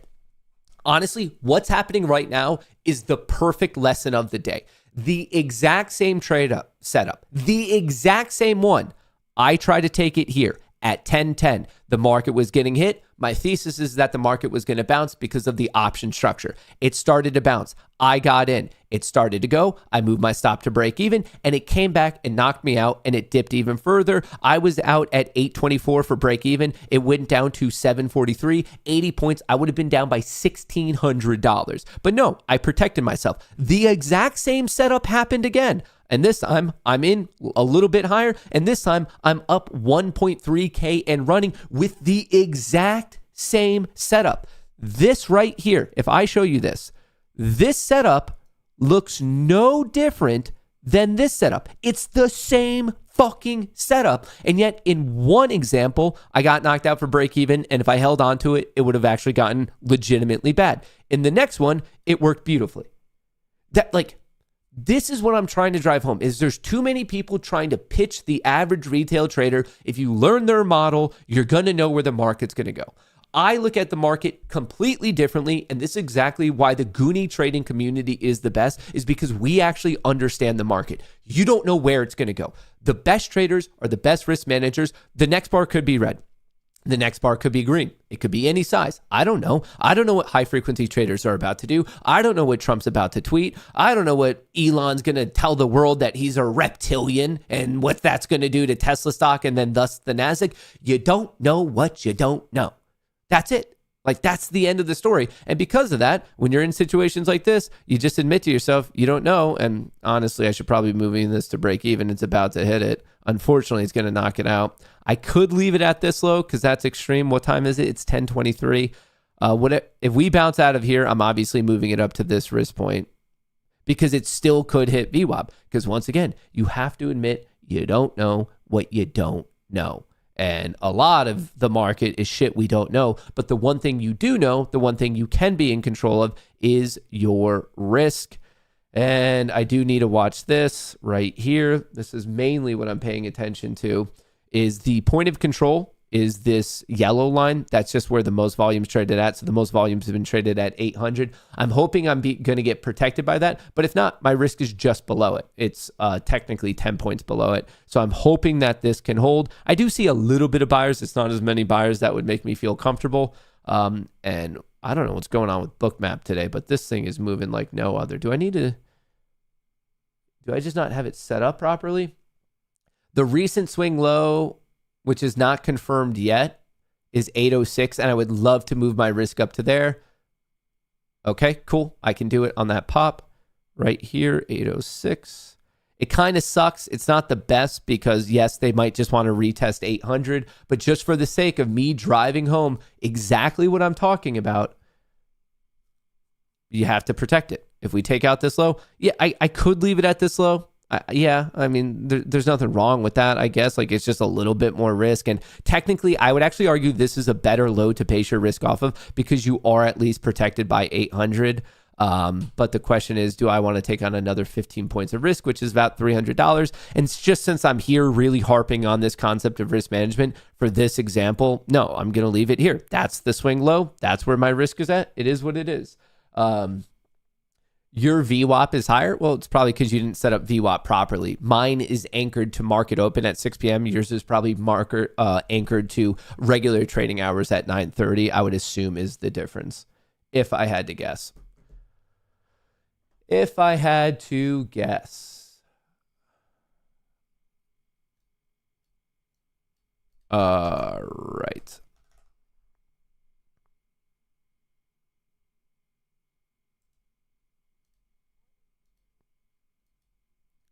Honestly, that was probably a pretty good area to add another contract in.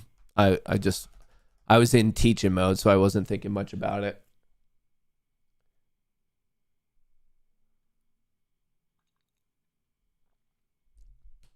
Been here since March of 2021. Good entertainment, and you learn about the market. Hell yeah. Hell yeah. All right. At this point, since I might get distracted, we are going to move everything to a freebie play because there are a couple other Payday Friday things that we should be getting involved in. So once again, folks, I don't know if it's going to go or not, and no one knows if it's going to go. My stop's at break even. We're either ripping to my profit target and I'm making a bunch of money today, or I'm out at break even and I could take another stab at it later on if I like this setup. Like, I think there's just too many people fucking raise your hand digitally in chat if when you see people teaching this shit, they're saying the dumbest things. They're like, all right, man, you're gonna have a change of structure if we take this out, but then don't forget you have a gap here, and then also, well, obviously you can't forget that there's a goddamn penguin on your chart keeping price down, and that's gonna be a bearish penguin. But then if you consider the liquidity of this bar, that's gonna change it up. But then also don't forget that it's a Friday, and then that liquidity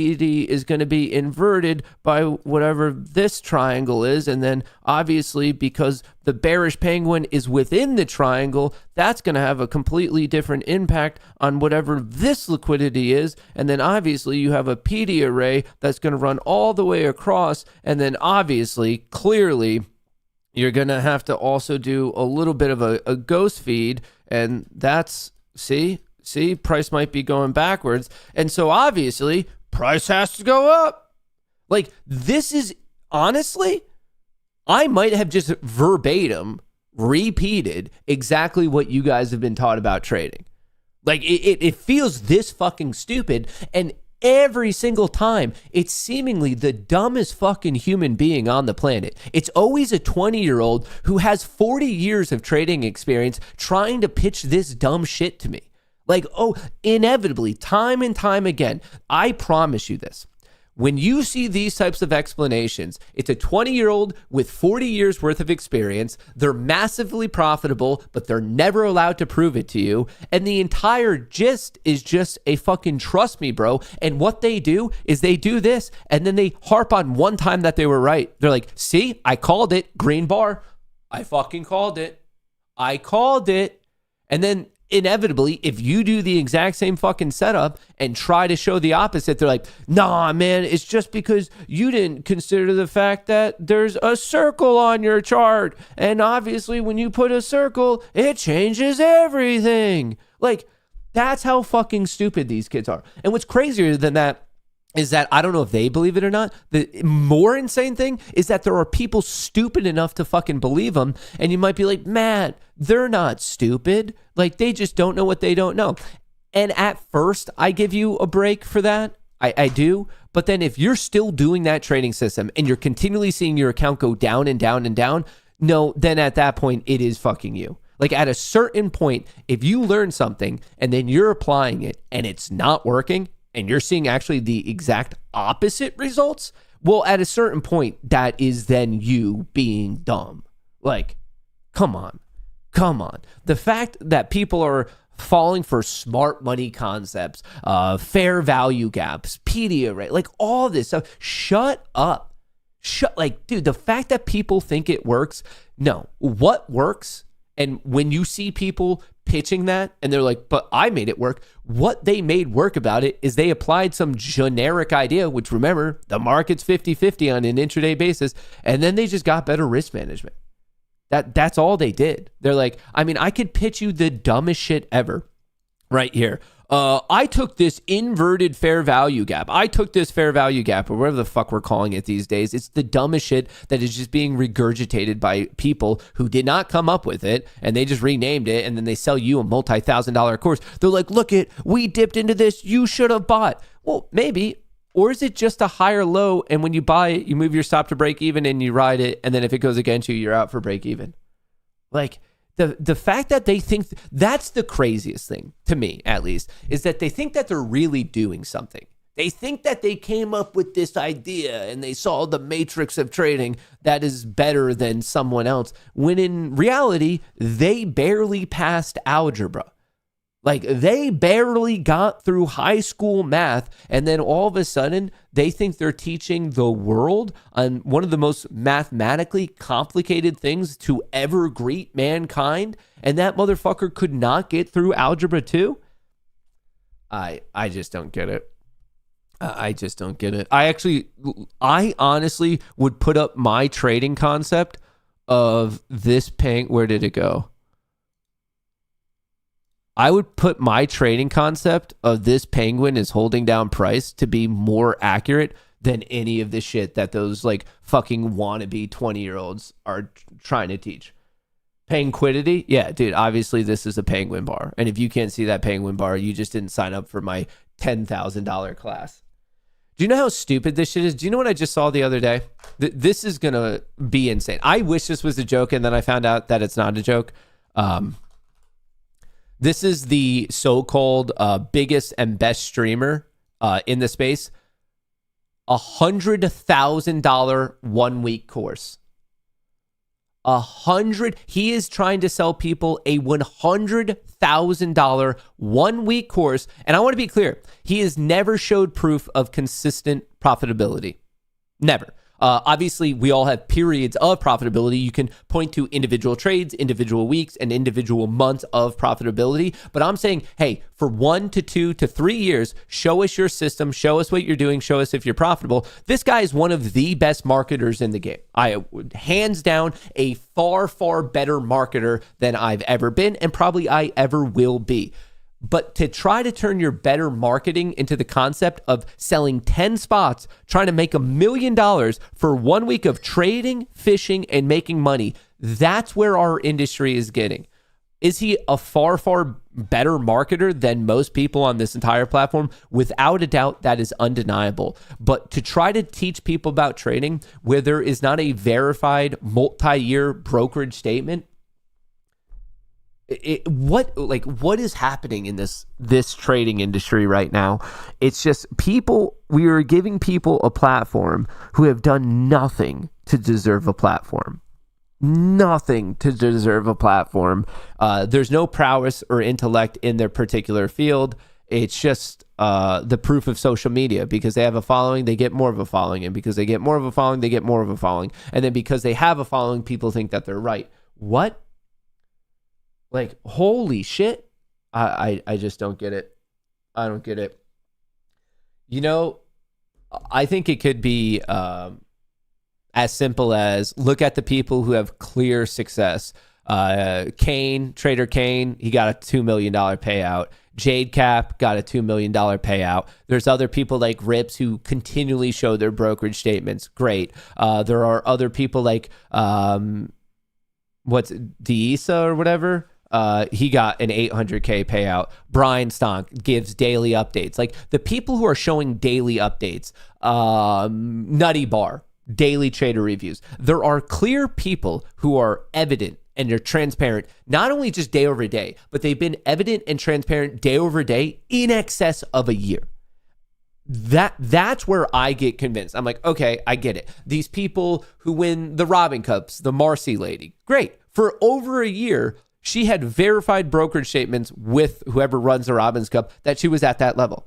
Great. It's verified proof. I'm not saying I trade the same as any of them, and maybe they're better than me, maybe then they're worse than me, but dude, I have so much more respect for people who are transparent and they're losing traders because at least they're transparent rather than these people who are fictitiously profitable and it's all just a marketing game for them. Like, I don't care, dude. All I care about is transparency. And at the end of the day, if you're transparent, at least in one way or another, the retail community can come together and elevate everyone else. But right now, there is like a plague of people who are just fucking lying about everything at every moment exclusively for marketing.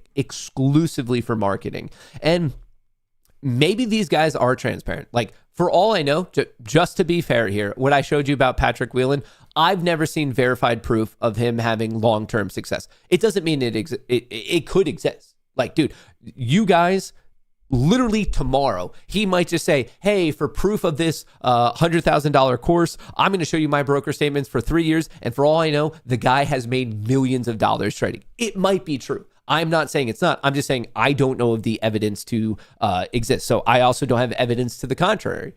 So like, it's one of those things where we're just like, we're stuck awkwardly in the middle of not knowing who to trust.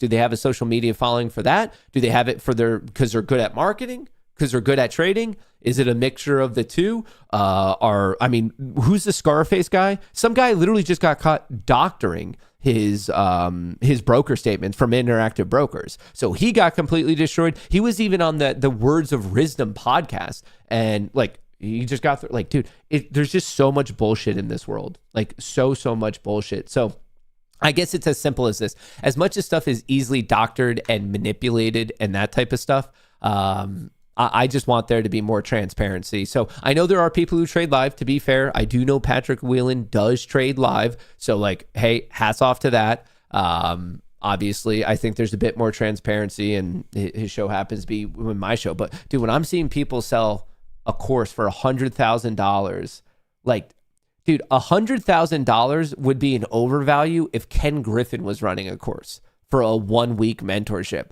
For Jim Simons, if he ran a course, $100,000 might be like a fair value. A 1 week course, like we are talking about the best traders of all time on a Wall Street level who have made billions of dollars. I see ICT traders live, but that doesn't mean they're profitable. They're not profitable. The only ICT traders who are profitable, ICT traders, are people who first learned from him and they're still nice to him, and then they adopted the strategy, made extreme alterations to it, and then moved on like with their own strategy. So if you look at Trader Kane, who got over $2 million, congrats to him. Jade Cap, $2 million, congrats to him. They're very good traders. But did they trade ICT out of the box? Absolutely not. They learned from them to learn a little bit of the market, and then through repetition and trial and error, they improved it. Because if you trade ICT straight up, you're going to lose money. Like without a doubt, you're going to lose money.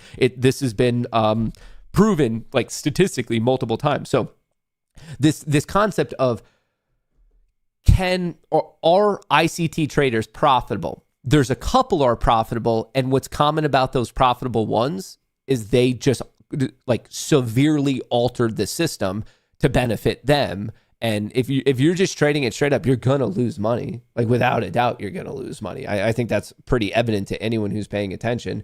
And if you don't believe me, go try to trade it yourself and let me know your results. And then let me know your results when you double down on the things that work, and then obviously cut out the things of it that don't work.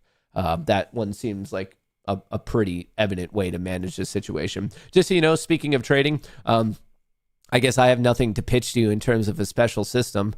Identify the trend. If it goes in your favor, move your stop to break even. I understand that that's boring. Like I don't have some fucking, I don't know, maybe the most exciting concept I've come up with today is the concept of the penguin holding down price, which means that I also need to then come up with the concept of why price is going up.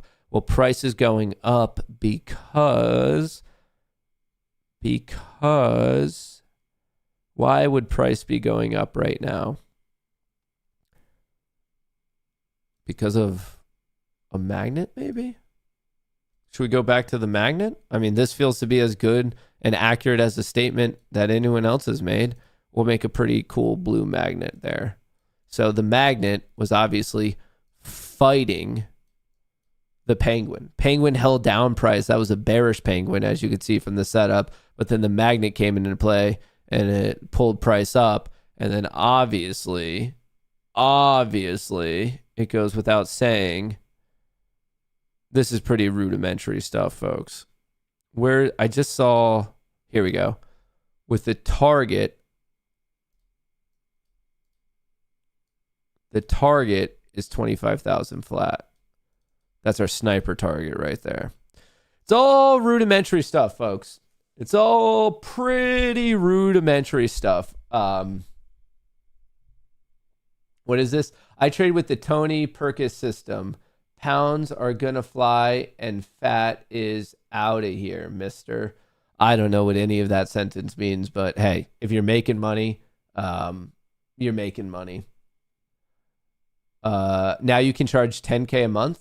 Hey, dude, I mean, what's crazy is I think people are going to sign up for it. So like, I guess I want to be clear in my thoughts. I very much hope Patrick is a far better trader than I think he is. I very much hope that the people who sign up make way more than $100,000 in value. I hope the next month they make $250,000. Like, I am not hoping for failure for anyone, because this is like it would be crazy. It would be hyper immoral of me to hope that, like, my hope is that Patrick is way, way better than what I think is currently going on.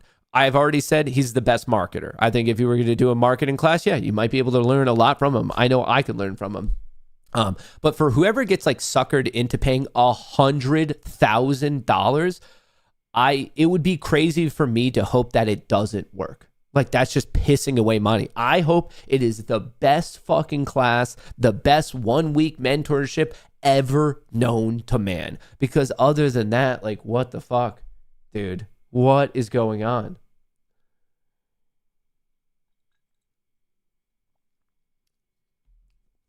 Influencers lying is subjective. Even live traders cover their screens with other things when they enter trades, then pop back that screen when the trade is in profit. Yeah, but maybe that's just a part of the show of, like, are they in a trade or not? Like, at a certain point, there's only so much real estate on your screen. Now, it's one thing if you're taking screenshots.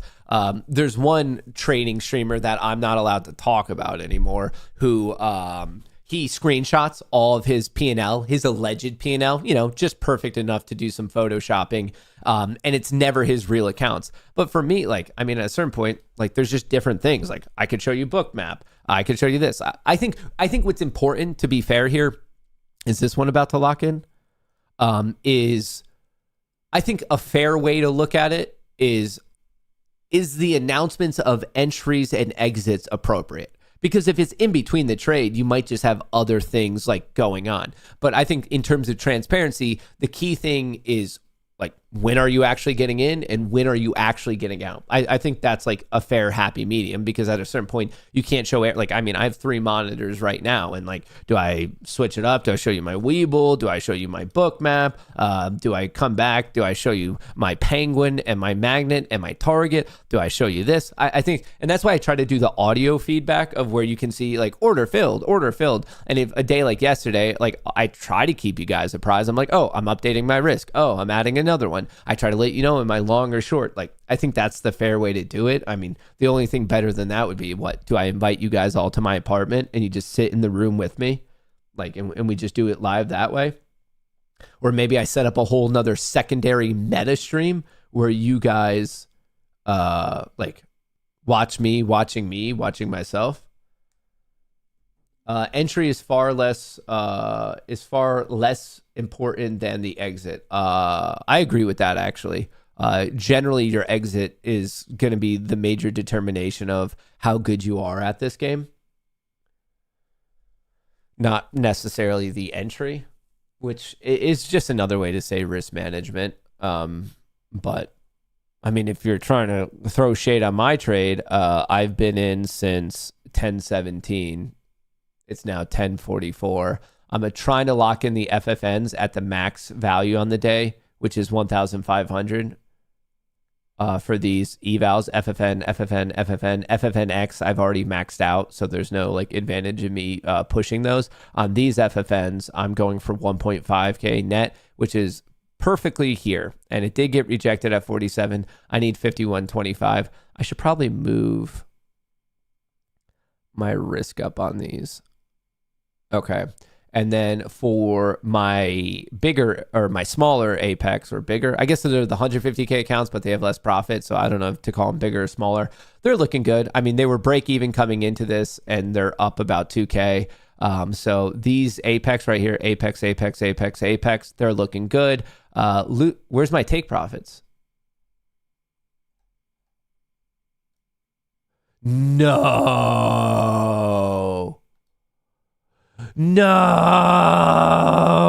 Well, I'm not connected. Fuck.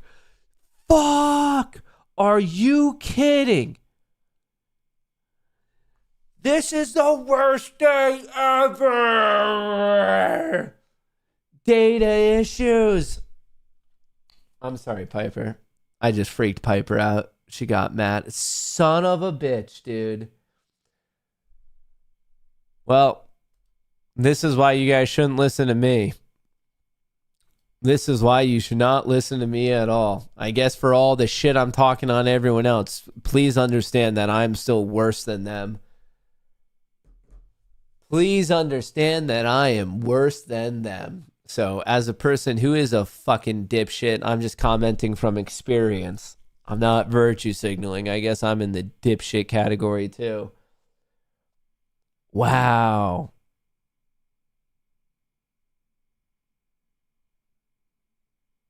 What a dumbass. You get what you pay for. Refunds. When you stop worrying about yourself. This is what I get. Dude, karma's after me. The market gods are like, oh, you want to talk shit? That's a lesson right there, folks. Karma just got me. Here I am talking shit. And it said, guess who's not making money on your take profit accounts? This guy. Oh, that's brutal. Dude, you guys just saw karma in real time. The market gods are like, this kid wants to sit around and talk shit. There you go. I guess I learned my lesson. Maybe I should shut the fuck up. Maybe I should just shut up at this point. Trying to lock in 3K there. A nice 150 point. I'm in at 829. I'm trying to dump it at 980. Trying to dump her at 980. I guess I learned my lesson. That's humbling. That's humbling. Mag 7 starting to pop. S&P 500 starting to pop. Has Piper fired? Technically, no. Why? Wow. That's a bit funny. I think we could all admit. I think that's a bit funny.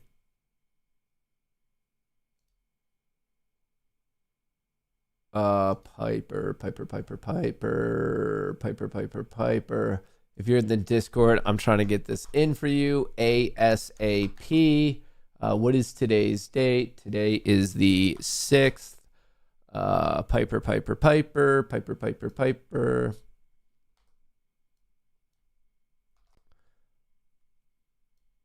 Ooh, I think it has already decayed quite a bit, unfortunately. But the signal is the signal. All right, if you are in the Discord, it is the 6th. Okay, if you're in the Discord, Piper has fired. I just put it in there. Just put it in there. Well, that's unfortunate. Do I want to move this up? Dude, I cannot believe I did that. Well, now, how do I want to do it? How do I want to handle it? What a rookie. What a rookie mistake. Do I want to get in now on this little dippity doodah? Do I want to get in now on this little dippity doodah?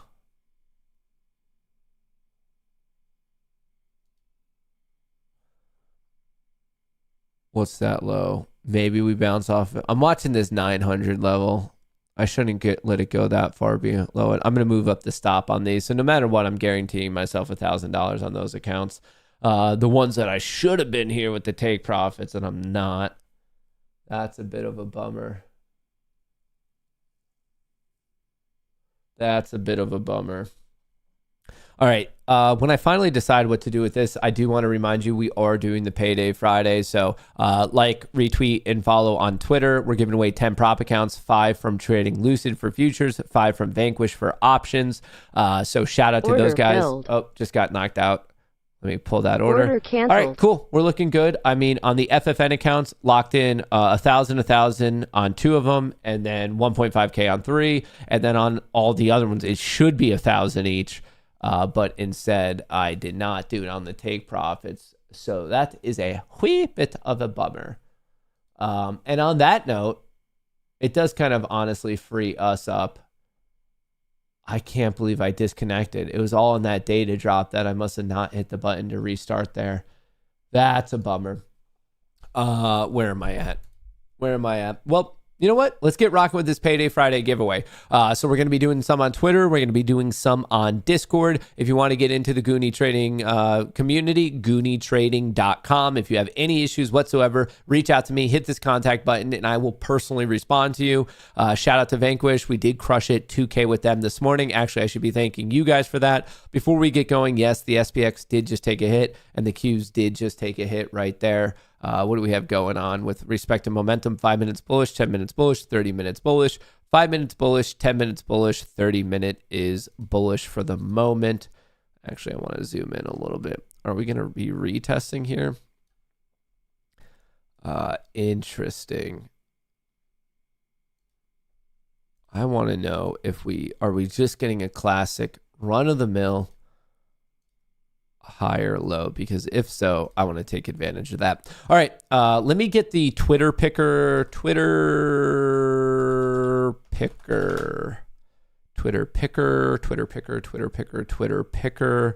All right, close pop up. What do we have to do to get this rocking? All right, let me get this tweet. You guys still have a little bit of time. All right, we're going to be doing 3 from here. Okay, cool. Any 1 week, any 0. Okay, so this will allow everyone of you to be involved in this. I haven't run it yet.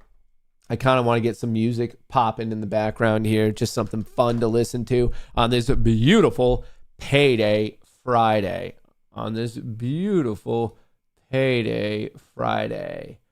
What are we doing?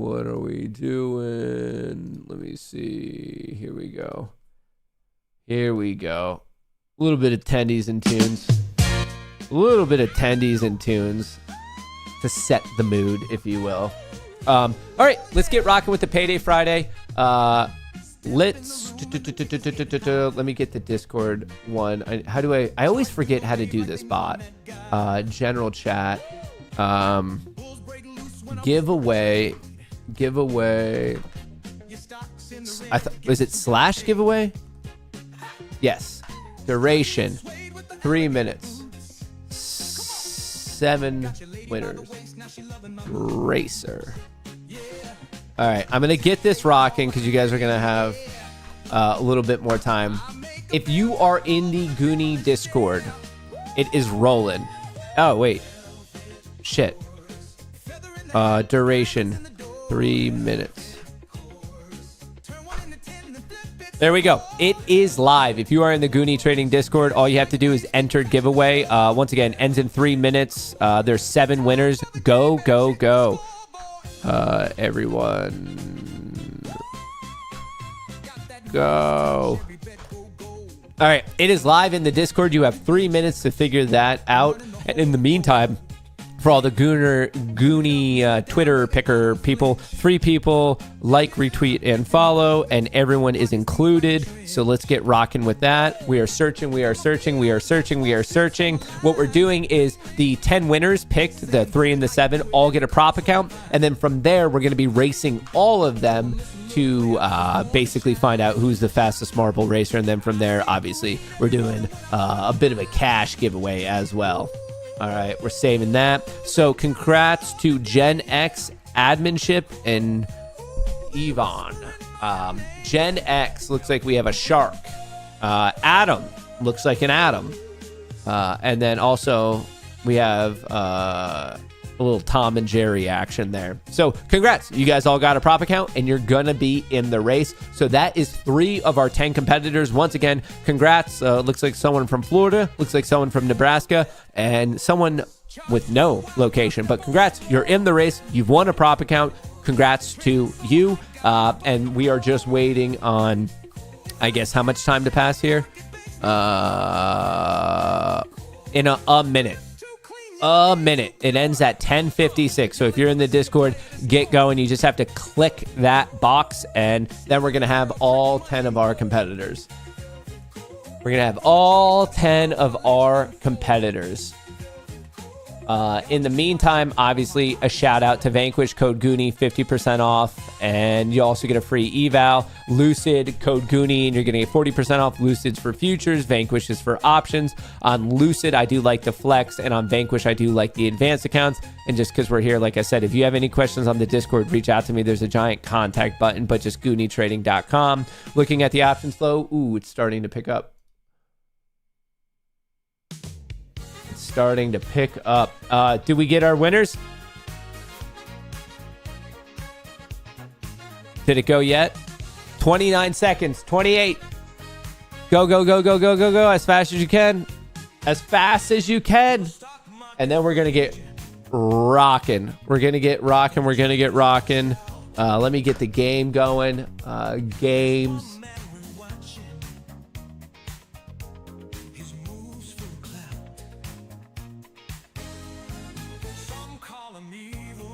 Hang on. I'm also simultaneously trying to watch the market here. It might be rebounding. Games, view games library, marbles. All right, let's boot up the old marbles race here. All right, who do we have? Who do we have? Who are the winners? There we go. There we go. There we go. Roid Rage, VB, The Wrong David, Smoke, Maddie F. Me, Tenshi, and Ed Rock. All right. We have our competitors. We have our competitors. We have our competitors. And hang on one second.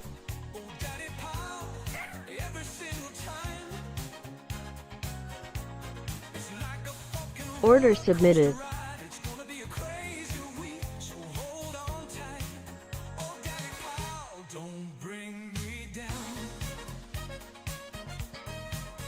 Order All right, submitted. I'm actually getting the trades in on take profit this time, so we're not messing that up anymore. All right. Risk. Let me just make sure I have the exact risk that I want. All right. Risk is 59. And we're going for 80. Let me lower this because I want it to be exactly 80. I said exactly 80. Why can it not? There we go, 80. And then I want the risk to be 59. Okay. So long at 83, risking 59, target 80. And I did successfully get it on the take profit accounts. You can see they are actually trading. So that's exciting. And here, we'll bring this up just in case. It seems, dude, my data's already, what's going on? It's frozen on me. Did I drop my data again? I don't know what's going on today.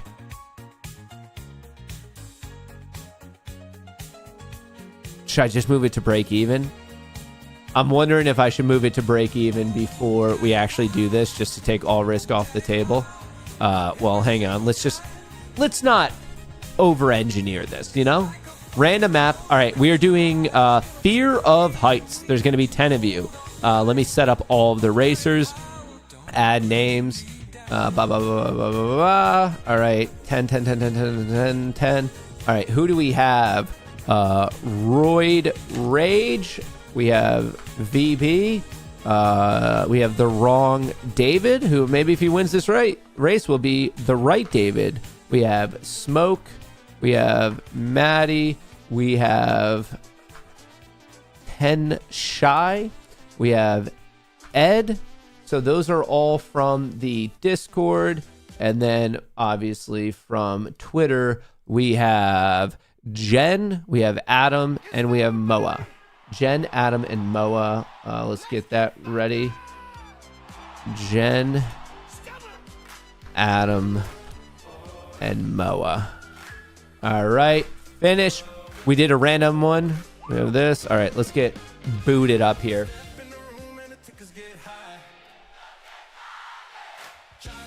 All right, we're ready over there. I'm wondering if I should do a little bit of positional management, though.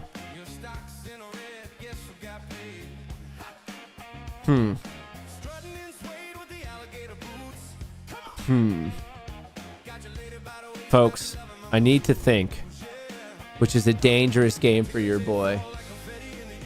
Thinking could very well be a dangerous game for your boy. Do I want to do an options trade before we get into this stream is my question. Oh, do I want to do... Hang on 1 second, because I might need to do something for the Discord here.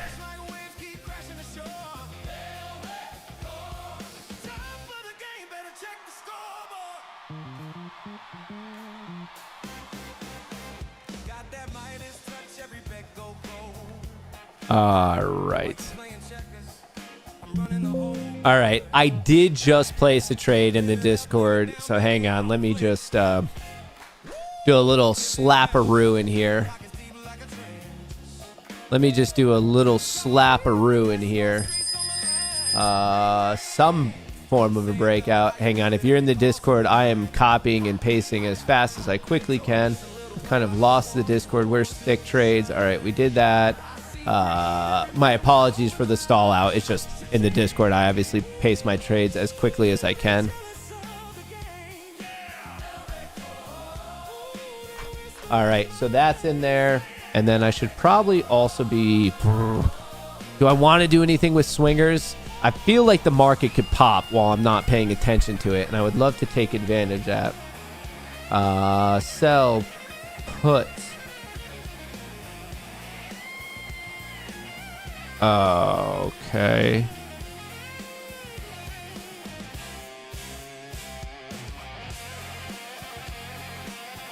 What the fuck just happened?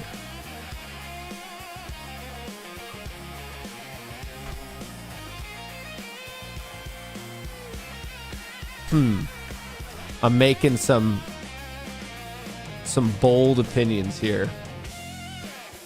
How do I want to do this?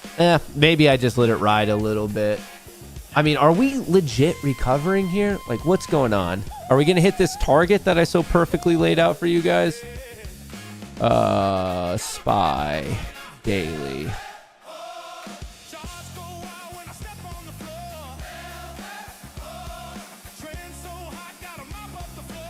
Oh, brother. Decisions have to be made, folks.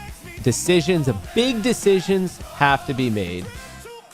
13, Feb 13. All right, we're going to sell some puts there. We're going to sell some puts there.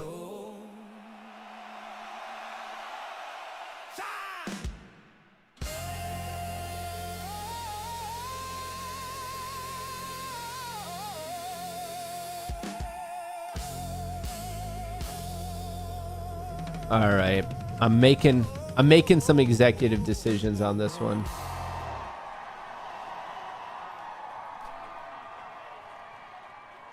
Fuck. I might be out of capital. We've deployed a lot of capital on this one. Fuck. All right, I'm going to come back to that.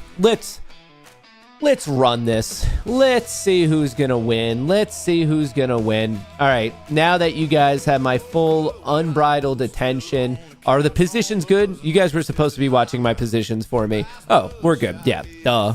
Stop to break even. Apparently we're not trading on those. Stop to break even. Folks, it's a freebie play. It's a freebie Friday with your boy, me, Matt. Let's see. I'm looking for 80. Who cares? Stops at break even. We're making some good money. We're just running it back. We're just running it back today. We're making some money. Where in the world is the race? Here we go. All right, let me just pause this for a second. Ladies and gentlemen and everything in between, today, what you have before you is a gathering of 10 of the fastest marble racers in all the land. This is the culmination of a life's worth of dedication, perseverance, and grit. And I can promise you one thing. Though I don't know who the fastest marble racer in the land's going to be, I do know they will all be laying it out on the track today. Because remember, it is winner takes all. It is prison rules, as in there are no rules. The only thing that matters today is crossing the finish line first.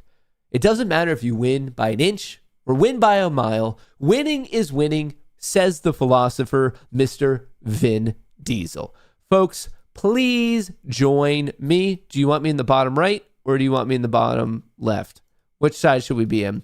You know what? I'll go over here for the day.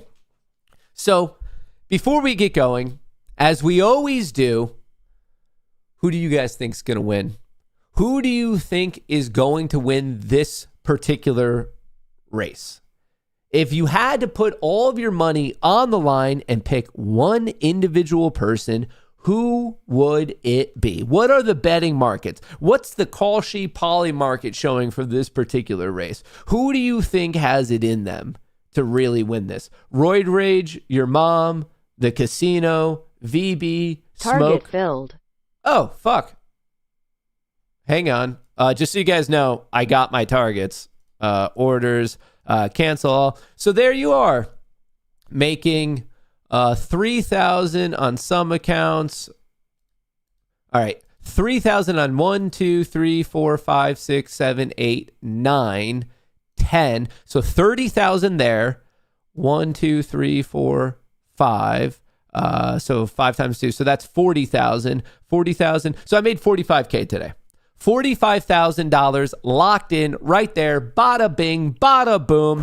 You saw it all live. You saw my 50% chance winning. You saw my 50% chance of losing. Literally, my hit rate today was pretty much 1-to-1, folks. Like with flipping a quarter, I made 45K locked in. And I hope this really just does illustrate the fact that good trading is just good risk management. It's not some secret Harry Potter model of like predicting what's about to happen. The best traders are the best risk managers. With winning half today and losing half today, I was able to pull $45,000 out of the system. I very much hope that makes sense. And maybe that doesn't matter to you because I know we're all a little jacked up about this race. So my apologies for getting back to trading. Let's talk about the thing that actually matters right now, the actual race. So ladies and gentlemen, if you could join me and stand, because the racers are about to start their engine and we are going in 5, 4, 3, 2, 1.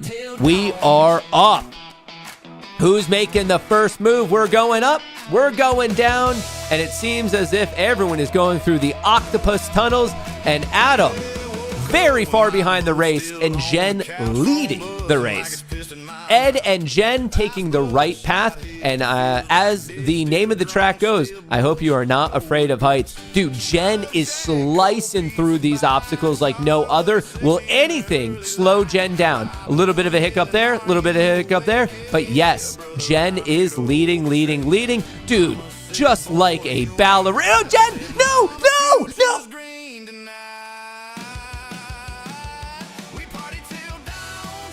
Jen, you will be loved. Ed pulling back ahead after the death of his most fierce competitor. VB now leading the race. VB. Can he hold the lead? Ed, VB, and Moa all going for it. Moa! All right, but Ed technically has the lead there. Ed. Killing off his competitor, which is actually a legal tactic. Smoke dying, road rage dying. I guess he wasn't getting his blood pressure checked. Ed looking for the first job for the final aspect of this race. Wow. Ed, can you get through the serpentine path? All right, there is a turnstile coming up. Ed in Tenshi in hot pursuit, followed by Adam. Ed trying to slice through, messing up. Will this Tenshi taking advantage of it? Maddie almost jumping off the track. Ed somehow regaining the lead, but we got some poppers coming up. And I'm not talking about that party at the gay club tonight. Ed getting through the field of poppers, taking the left path, and will anything stop him? It is his race to lose. Edward. Congratulations, Edward. Congratulations.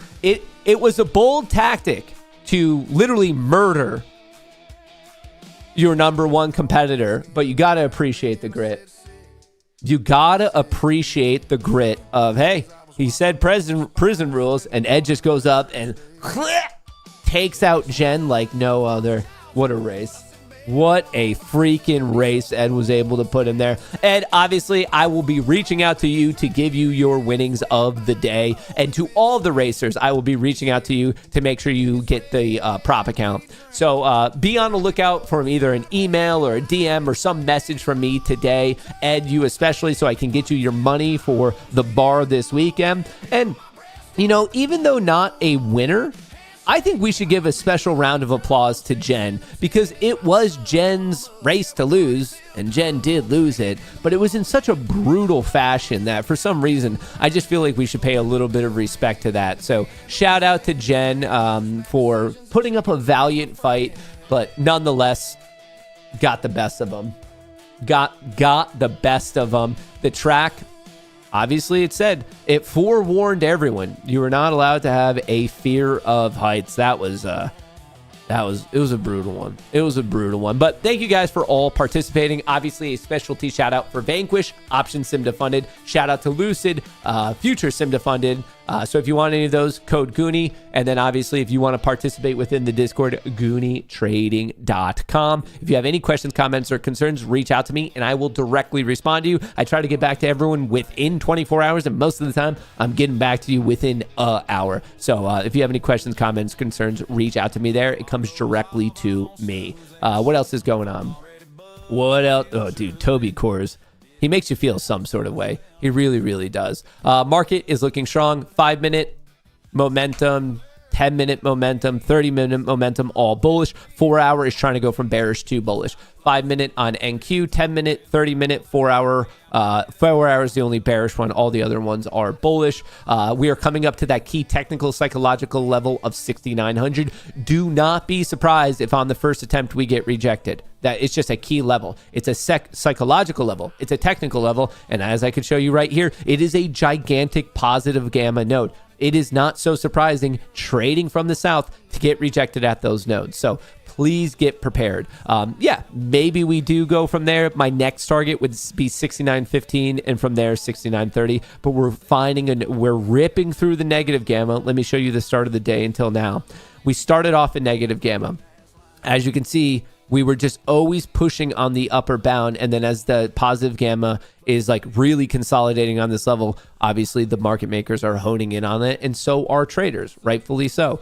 So we are closely paying attention to that. But as I alluded to in the Discord this morning and also before the regular trading hours started today, folks, we're seeing the aspects of a Vanna rally. We're seeing right here, the VIX vol is dying. You put that together with people punting their puts right here, puts from 10:15 to this moment, they're getting sold. So we're losing the put associated delta as vol is dying. That's the early signs, if you will. Those are the important ingredients in the recipe of a Vanna rally. And then I think from here, if it can happen, and I have no idea if it will, if we can get above and hold above 6,900, I think that's when the party is fully back on. Daily chart trying to recover.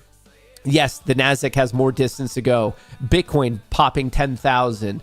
You have gold going, if we can click over here, gold starting to go, silver, like we're seeing the signs of an attempted recovery. I can make no promises on if we will or won't, but I like what I see.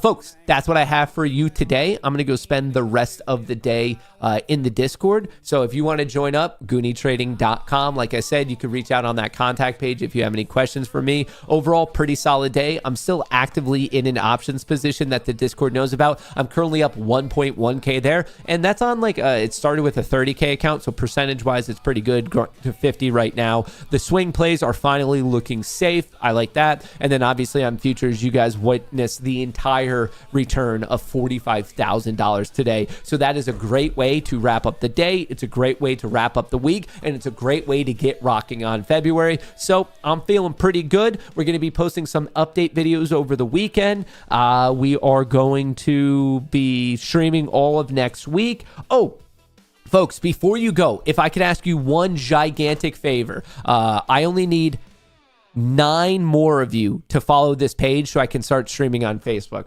I'm going to drop it into the chats, both chats. If 9 of you human beings are saying, you know what? Matt did pretty good today, I'm going to say thank you for that. If 9 of you could hit that follow button so I can start streaming over here, that would be a gigantic help. Once again, this is the page, the Matt Kohrs Show. It's Facebook. You need 100 people following to be able to stream. So we are 9 people away. So if 9 of you good Samaritans could just hit that follow button, that would be greatly appreciated. Other than that, I appreciate all the good vibes. You guys are fucking awesome as always.